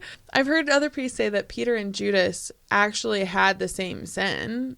Really, yeah. They did the same thing, but they chose different outcomes in the end. Yes. So I think that all of us can align with that like, I'm sure the disciples were distracted. I'm sure they were trying to hide. I'm sure that their like humanness was getting to the best of them, but they continued on. God saw them and had mercy on them. And then also they just said, okay, what's next? Yeah. They have to be, you have to be aware of where you're at to ever even move forward. So I think in Mass, it's the same thing. Like, I might be really distracted because I have little kids. I have 3 little kids and I'm trying to make sure that they're not like being too loud, but also balancing the idea of like, I don't want them to hate Mass. Yeah. Right. Yeah. Like I want them to fall in love with the Mass and feel like they're free to be okay here and to enjoy it, to want to come, but also like not distracting everyone. And so like most of the time my head is there, but what, like I can offer that up, right? As like, this is where I'm at right now. But at the same time, like, it's not always going to be that way. Yeah. And so like seeing the eyes of the future, like, yeah, I will be able to enter in deeper if I put the work in now. Like, you know what I mean? So there's, I think 100%. A lot of like lots of parts, moving parts in that direction too. Yeah. The biggest thing is that remember that like God loves you so much, right? God loves us all so much that he became one of us. He knows human better than we know human, right? Like he experienced it and he was able to look outside of what being human is, right? Like that's the beautiful thing about God, is the fact that like not only did he create us, but he walked with us, right? Like we always say, like you can't judge someone until you've walked in their shoes. God said bet, right? Yeah. Like, hold my beer, right? And so it's something where like a loving father was just like, you know what? You're saying this whole, well, what if you were one of us? Okay, I'll be one of you. And let's see how that happens. Yeah. And look at what I do, right? And that's the one thing when it comes to like the trust in there, right, is the fact that like when you look at Mary, Peter, and then you look at Judas, right, you bring him into the mix, you see almost the full spectrum of that encounter with Christ, right? So you have Mary's fiat, just that undeniability of just seeing God, having this moment, right, where you're visited. All of a sudden you're pregnant, right? Like, how is this possible? I don't know, man. Right? Like, so it's something that she knows in her head, like, okay, something is happening here. I've been chosen. This is crazy. I'm about to embark on this whole thing. And she gives birth to this child in a manger. Right? So already you're kind of on this like, okay, all right. I mean, like, full surrendering. I still know what happened. So I know God's involved in this. Don't know why he couldn't hook me up in a better Airbnb than a manger, right? You know what I mean? And because even in the situation where Joseph was going to leave her, right? What happens? An angel comes and goes, hey, man, you ain't going nowhere. But you're going to be with her, right? So in that moment of something going to happen that was going to affect Mary's life, God stepped in very physically, or, as much as physical is by sending an angel. But very intentionally came in and said, nope, you're not going to do that. Cool. So then now Mary knows that he has the power and authority to like have an angel go visit, an innkeeper and be like, oh, by the way, that room's going to stay open. Keep that room open because I got someone visiting. Right. So that could have happened. That didn't happen. Yeah. So he got left to there's the animal barn. Okay, cool. Mary's like, all right, bet. If this, I will be done. If this is where you want your kid growing up. There's this comic that I just sent. Every time I send emails, I always add a little comic. Yeah. And there's one where it's Joseph telling Mary, well, at least we could say he grew up in a stable home. Dude, it's awesome. I love that joke. But the dad jokes are strong. I love it. Hey, I'm practicing, right? So it is something where Mary sees that. She gives birth to this baby, and because he's fully human, she had to raise this baby. She saw him falling over. She saw him learning how to walk. It wasn't like this godchild that all of a sudden is full sentences walking around talking about salvation and you know what I mean? Sometimes I think we think that. Yeah, 100%. 100%. So we have someone where it's like Mary was able to be a mother to a vulnerable child. Fast forward to all the way at the end where she was there at the foot of the cross, right? And in that moment, any mother would have asked, why is this happening to my son? Yeah, take it away. And they told her, right? They're like, well, don't you know? Like, he's the Messiah, right? At any point in time, Mary could have, if this was false, Mary would have been like, that's not true. Joseph is his father. I know he's his father because I was there, Or she could have, on the other side, even if she knew it was true, she could have lied. She could have lied to bring her son out of that pain, right? Like, how many parents, even if they know they were convicted of murder, and if the punishment for even murder was what he was going through, some moms might even, be like, hey, I know, like lie just for the sake of like getting their kid out of that torture, right? So she had to see that, and again, surrender to God's will, where she's like, I know what happened to me happened. I know God has a plan in this. And if this is what's happening, it's because this is part of God's plan. I'm here for it. Yeah. Right. So then you look at Peter, and Peter, the same thing, kind of gets thrown off on this whim of like, okay, this guy's telling me to fish on the other side. Bet. Let's show how stupid he is. Throws it over on the other side, about ready to be like, see, nothing happens until his net's full. Right. So then that kicks him off on like, okay, who is this person? Right. That was his angel in the dream. Right. So now it's a matter of him like seeing Jesus actually perform miracles. So you're in your head, you're like, this with the amount of miracles that get put out. Right. I mean, like, I think it's in Luke's gospel where it's like, if all of the miracles that Jesus performed are written down, if all the works that he did, like not all the books in the world could contain them, right? So here is Jesus just spitting out these miracles that we don't even know about, right? And it's enough that these the apostles are like, okay, you're clearly not human. Like, you're clearly not just a man. Like, you're doing things that are impossible. You didn't set this up, right? Like, we're with you. So it's not like you set it up for this, leopard person to all of a sudden pretend to be sick so that you could fakingly heal him and convince us, right? Like, this is real stuff. But then even to the point of when it comes to the crucifixion, then what they see is the same thing Mary saw. But the problem is that when they go, okay, we know this is the Messiah, but why is this happening to him? And in that part, right, it's that whole idea with being on the boat with Jesus in the storm, right? That was them walking on water, being like, yeah, we'll die for you. We got this, right? They're on water. The moment Jesus gets captured, that is the wave hitting them in the face, where they're like, wait, hold on. What's all this about? We're the Messiah. We've seen you do crazy things. We know for a fact you could probably touch this guy on his shoulder and his sword disappear. Or, you know what I mean? Like, we know you can do things that could take you very well out of this. We've heard you speak. So we know how you can move crowds. And in the time when you want to move the crowd, you're silent. Right? And you're given these one-word answers. So you say I am. It's what you say.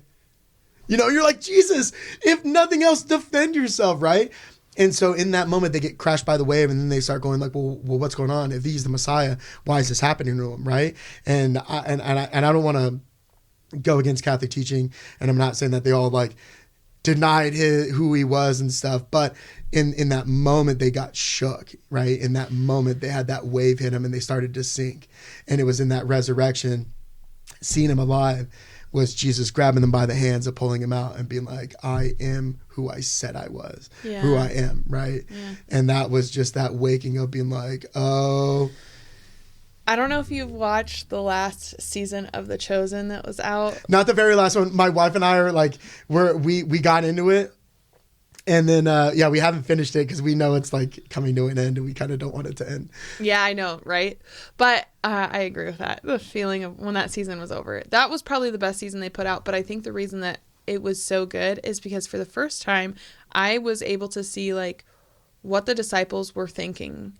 Because there's a couple of times, and I don't want to ruin it to you, but there's a couple of times when they have this question like, why? Like, why isn't he doing anything? Like, or they're saying like, well, we know he's the Messiah, but like, is he saying he's going to have to die? Like, you know, like, and John, I'm sorry, I hope I don't ruin this, but John. No, because we've watched like the first half of it. So they're all kind of like putting the pieces together. And John's the only one that's figured it out. And John is like sitting there just being like, he is the only one that it's like really seeping into his soul that he is going to be able to journey with Christ, the beloved. And so I think that season specifically does a good job of just describing what we're talking about right now, or what you're talking about right now. So yeah, I mean that's really it, right? Because they were fully human, period, right? Like, so it was like they were just humans that had seen things that were beyond our magic and wonder, which is so funny because, right, like we always talk about, oh, if only we saw, if only we did this. It's like, here were people that walked with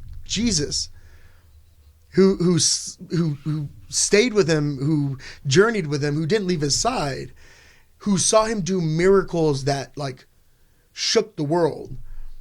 And even they, at the point of the crucifixion, were like, what is going on here? Yeah. Right? To even just question, right? But they all came back, right? They all didn't go to that point of despair, and they were scared, but like in their heart of hearts, like they didn't let go, because there was still that wonder of the reason why we're questioning things is because we know you're the Messiah. So why is this happening? It's like putting a jigsaw like puzzle together. They're like, we're really confused on what the picture is, but we know that all the pieces fit together. Yeah. Right? Yeah, we have all the borders. Every time we put down a piece, it's fitting. But what's going on here, right? Yeah. And then with Judas, you go to that point of that like disparity of, you know, because when Judas came on board, it wasn't like he was sitting there saying like, oh man, I'm gonna get him. I'm a spy since day one. You know what I mean? Like, Judas came in there with this idea of like, okay, cool, like you're the Messiah, let's do it. But then he wasn't fitting the narrative of what he thought the Messiah was going to be. And there was someone who wrote that they feel that where the separation came for Judas was in John 6 when Christ talks about the Eucharist. and says that like, unless you eat of my flesh, drink of my body, you cannot enter into the kingdom of heaven. And then when he speaks to the apostles and says, will you also leave me, right? That where Peter doubles down and goes, Lord, where would we leave? You have the words of everlasting life. And he dubs him. That's where he gives him the king of heaven. Like, Peter, you are the rock, and on my rock I will build this church.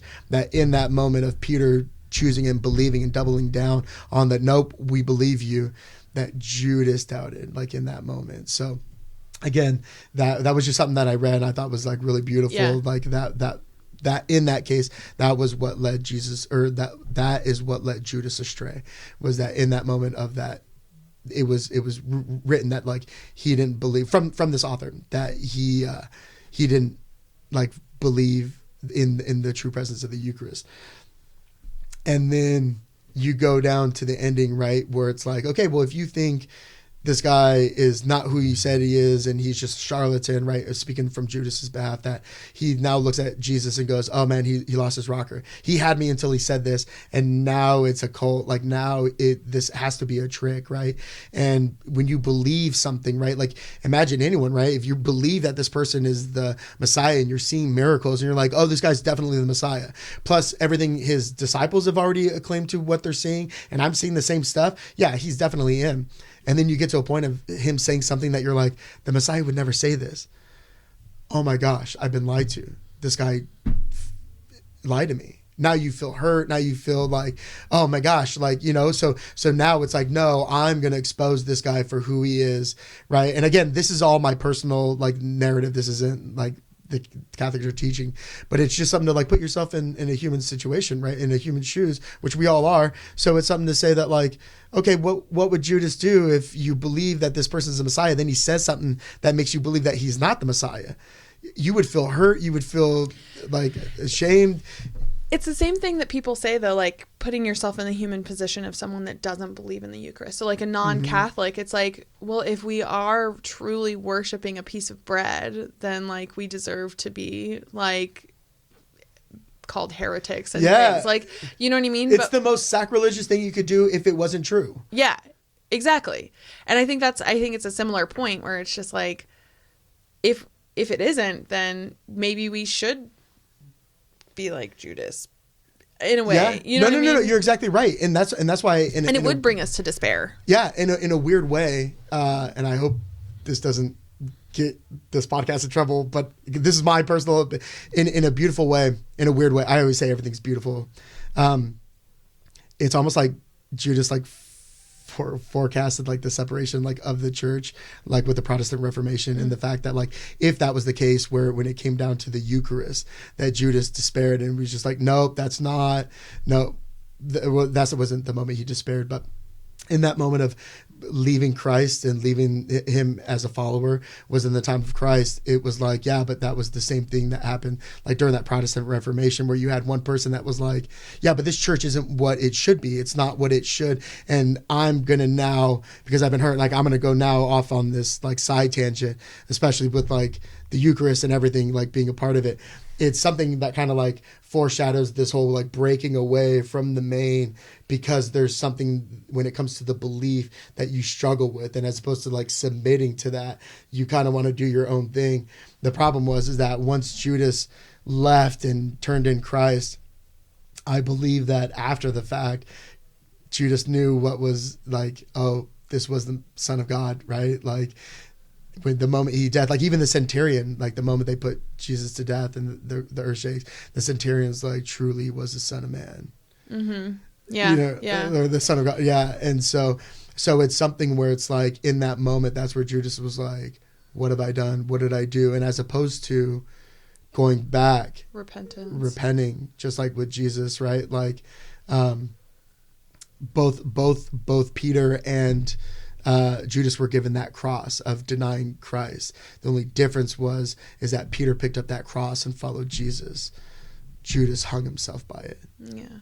So it is that looking at that light and just saying, and I know that's really deep to talk about something so simple as I'm distracted at Mass, but it's one of those things where it's like, trust in the fact that the person who led our church, the person that Christ entrusted his church with was someone who denied him, someone who after his crucifixion kind of went back to tent making, that kind of like took a step back. If that person could be given such a responsibility as to leading the church, you don't have to be max focused every time when you're in mass. Is it a beautiful thing when you are? Yeah, it is. It's very life-filling. It's very giving. I mean, that's the reason why people feel bad when they're not participating fully in mass, is because they know how life-giving it can be. And so when they're not there, they're like, oh, well, it's something that I'm doing. No, it's something of who you are. You're human. You know what I mean? And God made you to like think and worry about things, right? That's why you're hot and cold. He wants you to worry about things, because that's how we get through life, by worrying about our kids, by then worrying about our jobs. So then that way our life is still moving on, so we can do what we want to do. So it's okay that you're worrying about those things. It's even okay if you then worry about things and then bring your attention back into what you're doing. And I forgot what saint said it, but like if you're spending an hour in prayer, and through the entirety of that hour, if you're constantly having to bring yourself back into focus of what you're doing, he said that that hour wasn't wasted, right? Because it's that intentionality of wanting you to be back there. God isn't sitting up there being like, okay, I'm waiting for your prayers. And then you're like, oh, Heavenly Father, and you bless yourself, and he's like, oh, here it comes. And then you're just kind of like sitting there and you're like, oh man, there's a lot of stuff. Oh God, I'm just busy. And and you're going off, and he's like, oh man, you were this close to saying a prayer to me. You were this close to talking to me. No, you're sitting down wanting to pray, and then you're kind of not doing it because you have so much stuff, or you're in adoration and your brain's racing. Like that's, especially when it comes to adoration, I'm always telling the students, like, remember, adoration is just as much of a time for God to admire you as you to admire Christ, like Christ in the Eucharist. It's the gaze. Yeah, right. I don't remember what saints talked about it, but they talked about it's the gaze of the Eucharist actually gazing upon you. Mm-hmm. Yeah. I mean, you see that when, like you're a mother, right? So every one of your kids, you've gotten that kid, hug and nestle where they want to just be wrapped up by you, want their head always on your shoulder, start doing that like holding onto your leg kind of thing, right? And that's the thing. But eventually, right, and we all know this, like eventually they're going to get old enough where they're like, Mom, come on, right? But when they get older, there's going to be times where, like when they're older, whether in junior high or high school, where they're going to give you a hug, they're going to put their head on your shoulder. And for that brief moment, you're going to be taken back in time to when they were a kid, right? That is what adoration is for God, is that moment where you're just sitting there quiet, right? Because you're at adoration. So you're just sitting there. You don't have to do anything. You just have to be present and let him just have his little boy, his little girl back, sitting in his presence, doing one of these, laying the head on his chest, being that John the disciple where he was just nestled up on him and stuff like that. That's the beauty of all of this. That's the reason why, like, if you're distracted in mass, if you're distracted during adoration, relax. You're at mass. You're in adoration. That's a huge step, right? Beyond that, like God knows your heart. Yes, if you're going to mass and you are allowing yourself to be distracted and you're not trying to bring yourself back in, and you just come into mass and because you're not trying to engage, that you just kind of start thinking about other things, it's like, that's where it's like, okay, hey, why don't you try, right? But if you're just sitting there and your brain's kind of racing off, you're like, oh, okay, stop. I shouldn't be thinking about corn dogs. I know I'm really hungry, but like, this is where I gotta be, or something that gets brought up in the homily, like, oh, it makes me, talking about forgiving this person. Well, I hate this person and all this. Okay, well, stop thinking about hating that person. Just go back to the homily, right? Like, it's just something where it's like, just know that you have a loving Father and he's happy that you're there. He's happy that you showed up for Christmas dinner, right? You don't have to have this well-engaged jokes or, by the time you leave Christmas dinner that all the problems of the family are solved, right? It's the same thing with Mass. Just show up to dinner. Yeah. Right? Show up to eat with your family. I love bringing that back around, though. Again, like, how beautiful is it that our Lord and God became man, but then also chose Peter, where it is the fact that, like, I think we all have to kind of go through a kind of rebellious phase. Not like really rebellious, like, I mean, there's different levels, right? But I think there is a point that as to be human and to fully choose God, like, the reason he gives us free will is he wants us to choose ourselves and then choose to not have ourselves, like choose not to be our own God. You know what I mean? And I think you see that in Peter, right? Where a little bit, but you also see it in all of our lives, that all of the saints' lives, you know. I don't know if there's, besides Mary, like, I don't think there is a saint that hasn't chose themselves at one point and then not turned around and been like, you know what, your will be done. Right? So I think that's a good parallel there too. Yeah, Peter definitely had it. I mean, how many times did Jesus have to be like, yo, Peter, pump the brakes, chill, put back your sword? You know what I mean? Yeah, like, Peter definitely, like, the fact that we know Peter had a temper. Don't cut off his ear. Yeah. Come on. He's like, again with the ear cut thing? Like, man, those were 70% of the miracles that Jesus performed were just putting back on ears because people were getting too close to Jesus. But it is something where it's like, right? Like, even in that time that we go back to The Chosen, right? Like, I love The Chosen so much. Like, I think it's such a beautiful show. And it's funny because, like, in the time of them, like, going over to Samaria, all of the apostles are just like, the Samaritans, bro, no, we're not going over there. We're not, this isn't for them, right? Like, they're the bad people. We're the good people. And it was in that moment you can kind of see the character of Jesus, right? Kind of being like, guys, you're missing the point. Yeah. This isn't an Israelites thing. This isn't a Jewish people thing. This is like the children of God thing. Like, this is everyone. This is salvation for everyone. That's how this is going to be ushered in, right? And so, yeah, it's kind of a beautiful thing to see that kind of like flip flop, and they had to be brought into it and stuff like that. So it's something where it's like, in all of that, like, relax, you're human. So were the apostles. You know what I mean? Like, things had to be explained to them. And, right, even when you're talking about John, when it comes down to the end, where Jesus is really trying to let them know about, like, what's going to happen. And John's, like, really the only one getting it. And John's only the one kind of, like, cluing into, like, what he's saying. And is now being like, oh, dang it. He's going to die. Something, like, he's leaving us. What's happening next? What's going on? You know, like, that question and what's going, right? But ultimately you go back to just like, okay, we'll just keep trusting. We'll keep trusting. And Jesus knowing us, God knowing us, that was the reason why the Holy Spirit came down, right? Is because Christ was like, okay, cool. I'm going to be here with you. I'm going to show you all of these things. Why wasn't that enough? Okay, fine. I'm going to resurrect myself. You're going to see me. You're going to put your hands in my wounds so you know for a fact I'm alive. Cool. Why wasn't that enough? Right. Why did Jesus then say, okay, and I'm going to give you the Holy Spirit? Be here this time, this place, right? And synchronize your watches. Be here. When you're here, I'm going to send someone down. He's going to help you just cook. He's just going to, like, take over this whole thing, right? Yeah.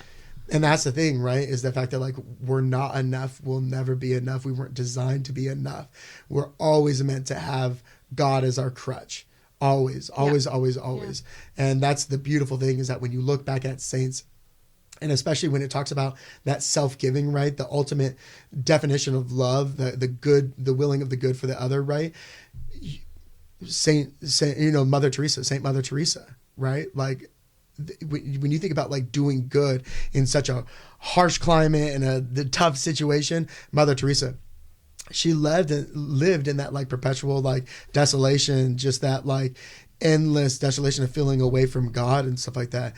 You want to talk about, like, oh God, I feel bad because I'm, when I go to adoration, I'm not really maxed in focused. Yeah, it doesn't matter. She didn't feel maxed in focused, right? But she was always just surrendering to God, God's will, and leaving the rest of that warm, fuzzy feeling for the birds, because she knew that ultimately when you get into heaven, you're going to have more of that feeling than ever, right? Like, you're going to be paid tenfold, right? So that's why she's like, hey, if I don't have that warm, fuzzy feeling now, that's great, because I know then God is compounding that with interest and that's waiting for me in heaven. That's what my treasure is in heaven. And look what she was able to do, right? And that's going back with the saints. It's like, that's why we're so blessed to have them in our lives, to be able to point to them, is because when you start struggling with what you should be doing or how you should be feeling, it's like, no, there's someone who didn't have that warm, fuzzy feeling. But when you look at her life, she 100% modeled it after Christ, right? Yeah. So Okay, so let's go ahead and talk about the Newman Center just one more time. Mm-hmm. We'll go ahead and just kind of give me a little bit of detail. We're going to move into what your work is at the Newman Center, what people should know about the Newman Center, how to get involved with the Newman Center, and if someone's watching and they're not a college student or have a college student, how they can help and support your ministry. Yeah. So the biggest thing is that we are not a parish. We are a student center, a Catholic student center that is blessed to have a chapel. And so we offer Mass for our students 6 of the 7 days a week. Saturday, we don't have Mass. So everyone's able to join us for Mass.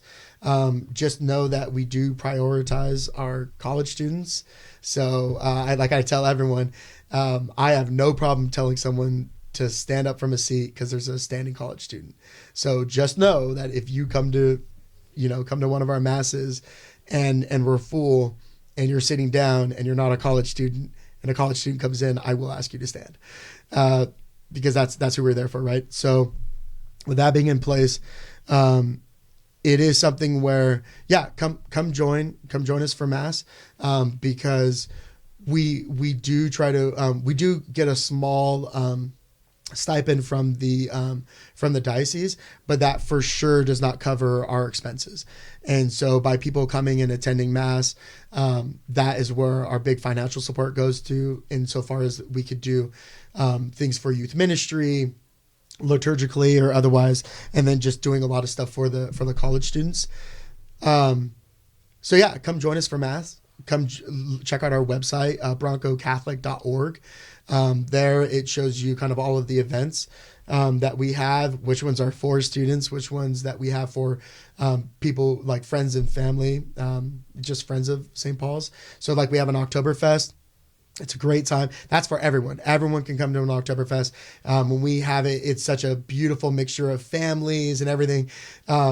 It's great times. And then there's like our welcome back barbecue. That's only for students, right? You can definitely go on there and check it out. It's a huge thing. We're having a capital campaign fund right now just because we had an old HVAC system go out. All of that's on our website. So if you want to come through, check out the student center, just kind of see, okay, what are these college students getting exposed to? What are they liking? What is it that this next generation of Catholics, like what is it that's making them tick? Go there and see, and then watch all the college students, watch how many of them don't eye roll. Watch how many of them are like paying attention and dress up for Mass. And you know what I mean? Like, it's a nice little beautiful thing to kind of look at the generation and be like, oh man, this is who we're hanging out with. That's cool. And so it's just a fun way. And then not to mention, that when the collection basket gets passed around or when you make an online donation, you very specifically know that it is going towards the students. And I also do the accounting, and I'm very transparent with like, okay, cool. This is what we're doing. When we have retreats, hey, does anyone want to sponsor a student? This is how much it costs. This is how much, this is what it's going to go for. So I'm very open about like, hey, we're remodeling upstairs to turning into a dance floor for everyone. This is how much the flooring costs. This is how much the paint costs, because we're doing the painting ourselves. We're saving, $1,500. So it's just something where it's really nice that people know that like, it's not going to this black hole of debt or, something like that. It's just looked at like, hey, like everything that we're putting in is very specifically going to this next generation. And what we get is probably 90% of the people who come to support us love supporting us because they're like, I wish I had this in college. And some of it are getting that by showing up because, we do have a great priest. He's a great homilist. All of his homilies, which you can listen to on YouTube or Spotify, all of his Sunday homilies, at least. And he doesn't shy away from topics that are controversial. He doesn't shy away from the teachings of the Catholic Church that are, a little bit, countercultural. Countercultural for sure. And but the thing is that it's not, he does it in such a way where you're not just saying, hey, we don't believe in this and we don't support that. It goes, this is the reason why the Catholic Church doesn't support this. These are the teachings as to the reason why the Catholic Church doesn't have us doing that. Here are some things that this side or this movement fights for that we 100% don't fully embrace, right? So even when it comes to, Democrat or Republican or what however you associate yourself, it's something where it's like, I was talking to one of the college students who struggles with their political identity, right? And which I told him, just do what I do and just be independent, right? But it's something where they brought up where they're like, well, when it comes to the Democratic Party, they do a lot of things for the environment, and I think we should save for the environment. But the problem is that they're also really pro-choice. I'm really not pro-choice. So where does that fall when you have two candidates, and this one has Christian values, but then some of the Christian values are definitely not Christian values and otherwise and stuff. And so they're sitting there and they're like, as much as I would rather vote for the person who isn't as, environmentally inclined, but because they're pro-life, and I'm choosing pro-life over the environment in this case, so to speak, that they feel kind of like dismayed with that and stuff. So it's something where it's like, you're kind of. It almost feels like it's like he does a great job, and I would attest to this, that he does a great job of sifting culture through the Catholic lens. Mm-hmm. Yeah, and so it's not that it's a way to, and I'm putting words in your mouth at this point, but it's a good way to basically learn how to deal with life, like secular life, making a way like we're Catholic first, and then we're like, I guess if you want to go to the next thing, it would be like Americans, right? 100%. Right. 100%. Yeah. Catholic first, Catholic always first, right? And then why we're Catholic, right? That's like his whole point. Like, why are we Catholic first? Like, why is that a good thing? How can we like look at these different topics, right? Yeah. If you volunteer in youth group, I'm telling you this right now. If you volunteer in youth group, junior high, high school, it doesn't matter. You should have a catechism with you at all times. Well, not at all times, but when you're teaching. The moment any one of the students have a question, crack open the catechism, read that paragraph, and then go to explain. Because the thing is that the catechism does such a beautiful job at explaining our faith. And one, it'll help you for sure. But I remember when I was helping, and I was just volunteering at the time, but I was helping out with high school ministry. And anytime one of the students had a question, I'd always try to answer it the best way I could, but like really give them like an in-depth answer. And then afterwards, when all the teachers would meet, I would say, hey, little Johnny had this question about X, Y, and Z. This is how I explained it. What do we think? What's the best way to talk about it? And then people would say, well, the Catholic Church believes this. And I was like, oh, that's way better than what I said. So then it was funny because then someone brought up the catechism and I was like, oh, maybe I should have a catechism. Maybe I should just go to this first, right? Sure enough, next class, someone else, little Mary asked a question. And I go, okay, you know what? I'm going to pull out the catechism. Let's think about it. And I forgot what the topic was. Flip through the back, see what paragraph, flip to the paragraph. And I read it, and it's this beautiful paragraph. And I'm just like, why haven't I been doing this the entire time? So then we read this beautiful paragraph, and I go, okay, does that make sense? And they're like, oh, yeah, no, it does. And I was like, cool. I wasn't going to say that. And so it was something where it was just like, trust in the teachings of the Catholic Church. You don't need to put icing on it. You don't need to, if anything, read what the catechism says. And if there's further explanation that is needed, point him to a saint, point him to a pope, like point him to an encyclical, point him to one of our early church fathers, point him to someone that's already read something that the church has been like, hey, you want to know more about, baby baptisms? Read this. Yeah, you want to talk about God's forgiveness? Read this saint. You want to learn more about, right? Like if there's a church teaching that you don't understand or you're trying to get the breadth of, immediately go to a saint and read their writings on it, because our church is so beautiful and rich and filled with depth of just information that when you're learning a dogma of the church, if you're analytical, if you're one of those like, I need this broken down, okay, Aquinas. Yeah. You know what I mean? Go to Aquinas. If you're something where you're just like, no, I want something really spoken to my heart. And okay, St. Teresa Calcutta, go to Teresa Lisieux, go to, you know what I mean? Like there's plenty of saints, St. Faustina, there's plenty of saints that are very poetic in like how they talk and the beauty and talk about their relationship with Christ and stuff. So depending on who you are and how you want to receive, you know, this, there's a saint out there for you. Yeah. Right? Absolutely. So yeah, it's such a beautiful like journey, like in that aspect, that when it comes down to the church and it comes down to teaching of the faith, stick with what the Catholic Church teaches, explain it, leave it at that. Yeah. Okay. So to wrap up here, I have one question. From taking what you learned from youth ministry and what you are learning now at the Newman Center in this youth minister like role, what advice would you give parishes to help young people fall in love with the faith?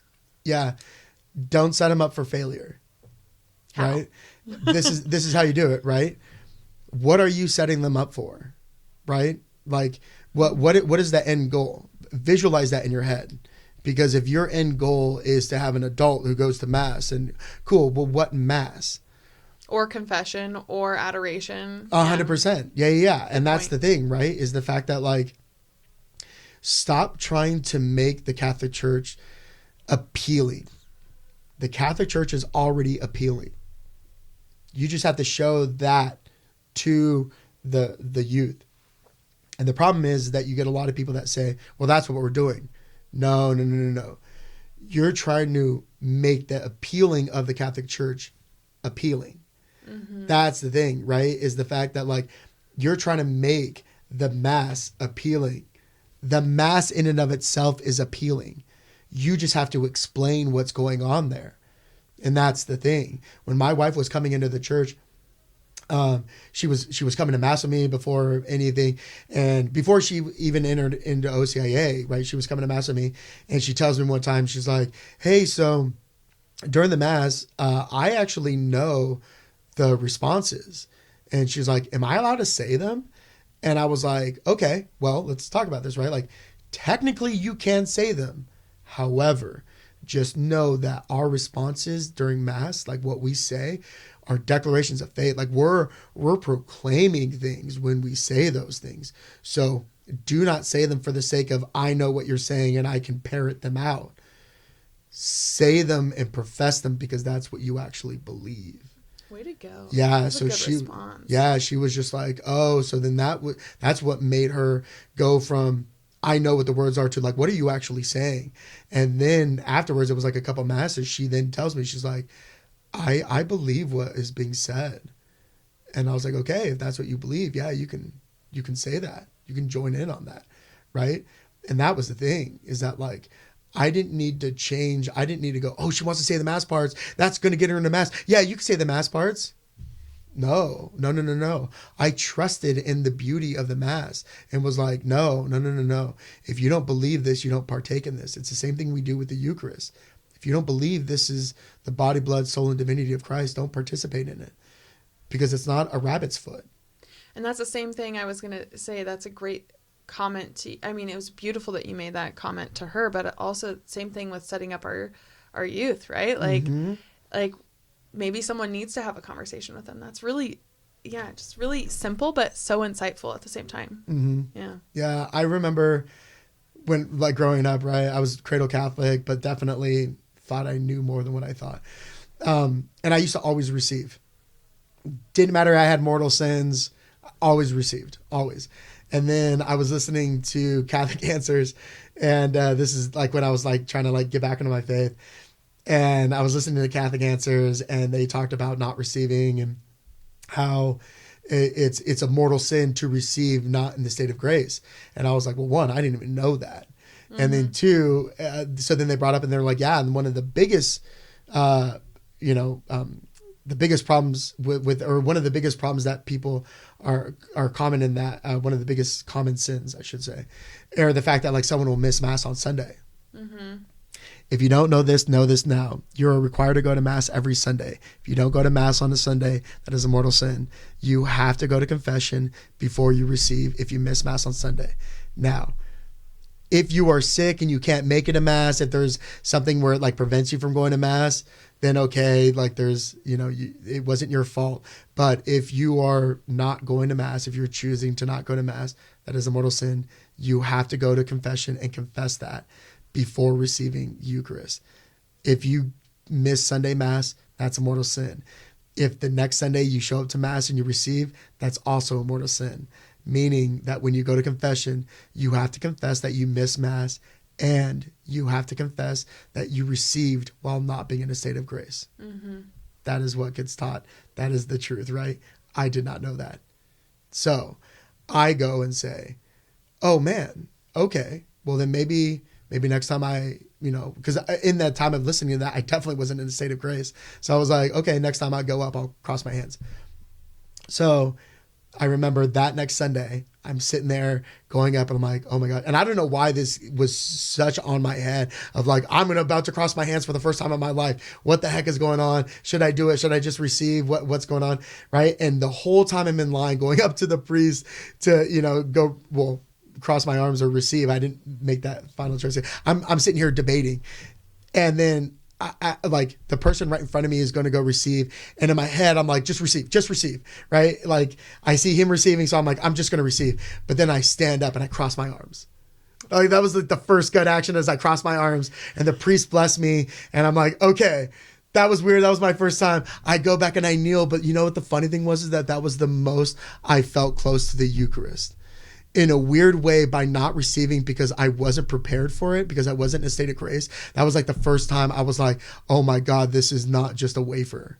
Yeah. Yeah. Right? Yeah. And so in that beautiful way, I was just like, dang, I need to go to confession. All right, bet I'm about to go to confession. Right. And that was a beautiful thing like in that. So it's just something where it's like, the faith is beautiful.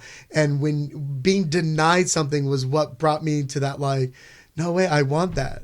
No, that's what I want, right? Like, and that's the thing, everything in time, like the devil always wants to give you that shortcut, wants to give you that little burst of endorphin hit, when in fact, what you really want is not that endorphin hit, but the fullness of that happiness that is what's bringing to you. That is one of the biggest way he attacks us is through the Eucharist. And it's through that idea of like, no, just receive, you're fine. God loves you. Yeah. Just receive, right? Meanwhile, we're desecrating the Eucharist. And in that moment of us being like, no, we're doing this out of love. We're doing this because we're welcome. We're doing it, right? He's given us a good, warm, fuzzy feeling as we're desecrating the Eucharist. Yeah. Some Catholics, without them knowing, are some of the biggest Satanists by how they treat the Eucharist. Yeah. And that's the thing, is the fact that like it's in that moment where you're just like, no, you're not ready for this. Take the time to realize that like you have to do these other things to get your place and to get yourself in a place where now you're in the right relationship to be there and to receive God, right? Like, and that's the biggest thing. That's the most beautiful thing, is the fact of not this Catholic guilt that keeps you down, but to acknowledge that you do sin and you do bad things. However, you have a loving Father that wants you back in his arms, and he has given you every tool and opportunity and foundation and love and support and community to make that path back to him as easy as possible. And that's the thing. We have confession. We have all of these times of adoration, and God gives you the liturgical season. So he gives you times where the church is going to nudge you to be like, hey, haven't gone to confession in a while. Well, it just so happens that every priest is going to be at this church from this time to this time. So if you're afraid of going to your priest because you think he knows you and he knows your voice and he's going to, right, well, now you're going to have an opportunity to go to other priests that you'll never meet again in your life, and they don't know you, and you could be behind the screen and give that full confession, and that's the thing is, yeah, it's such a beautiful release. It's such a beautiful thing to be given. And God is just there, just handing them out like hand over fist. So amen. We just have to take them. Yeah. That's where our free will comes in. We just got to take them. Amen.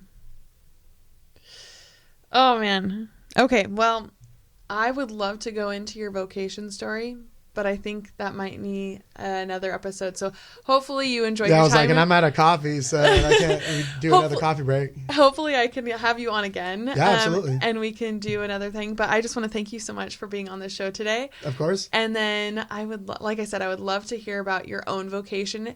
You kind of touched on a few different points that I think would be so great to talk about. You said you went to seminary for a while, and then you've been in so much youth ministry. I would love to hear your whole vocation story. So we'll have to have a whole nother episode on that.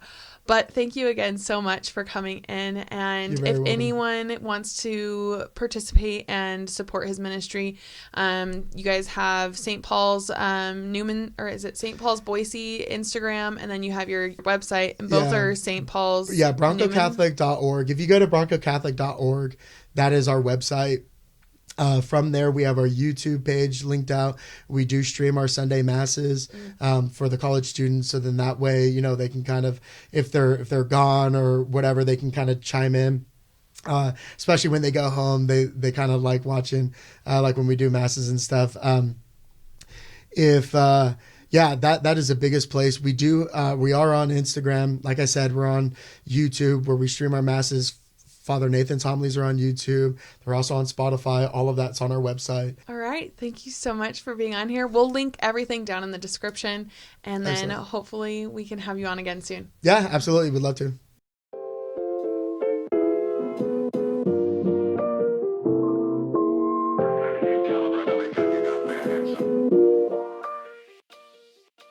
Thank you for tuning in to this episode of Desert Wanderers. If you liked it, give us a thumbs up as well as subscribe down below. We're produced by Salt and Light Radio, so you can find us on social platforms at Salt and Light Radio or Desert Wanderers Podcast. We produce episodes every week and we launch them for you on Wednesdays. So make sure to tune in for next week's episode, and we'll see you then.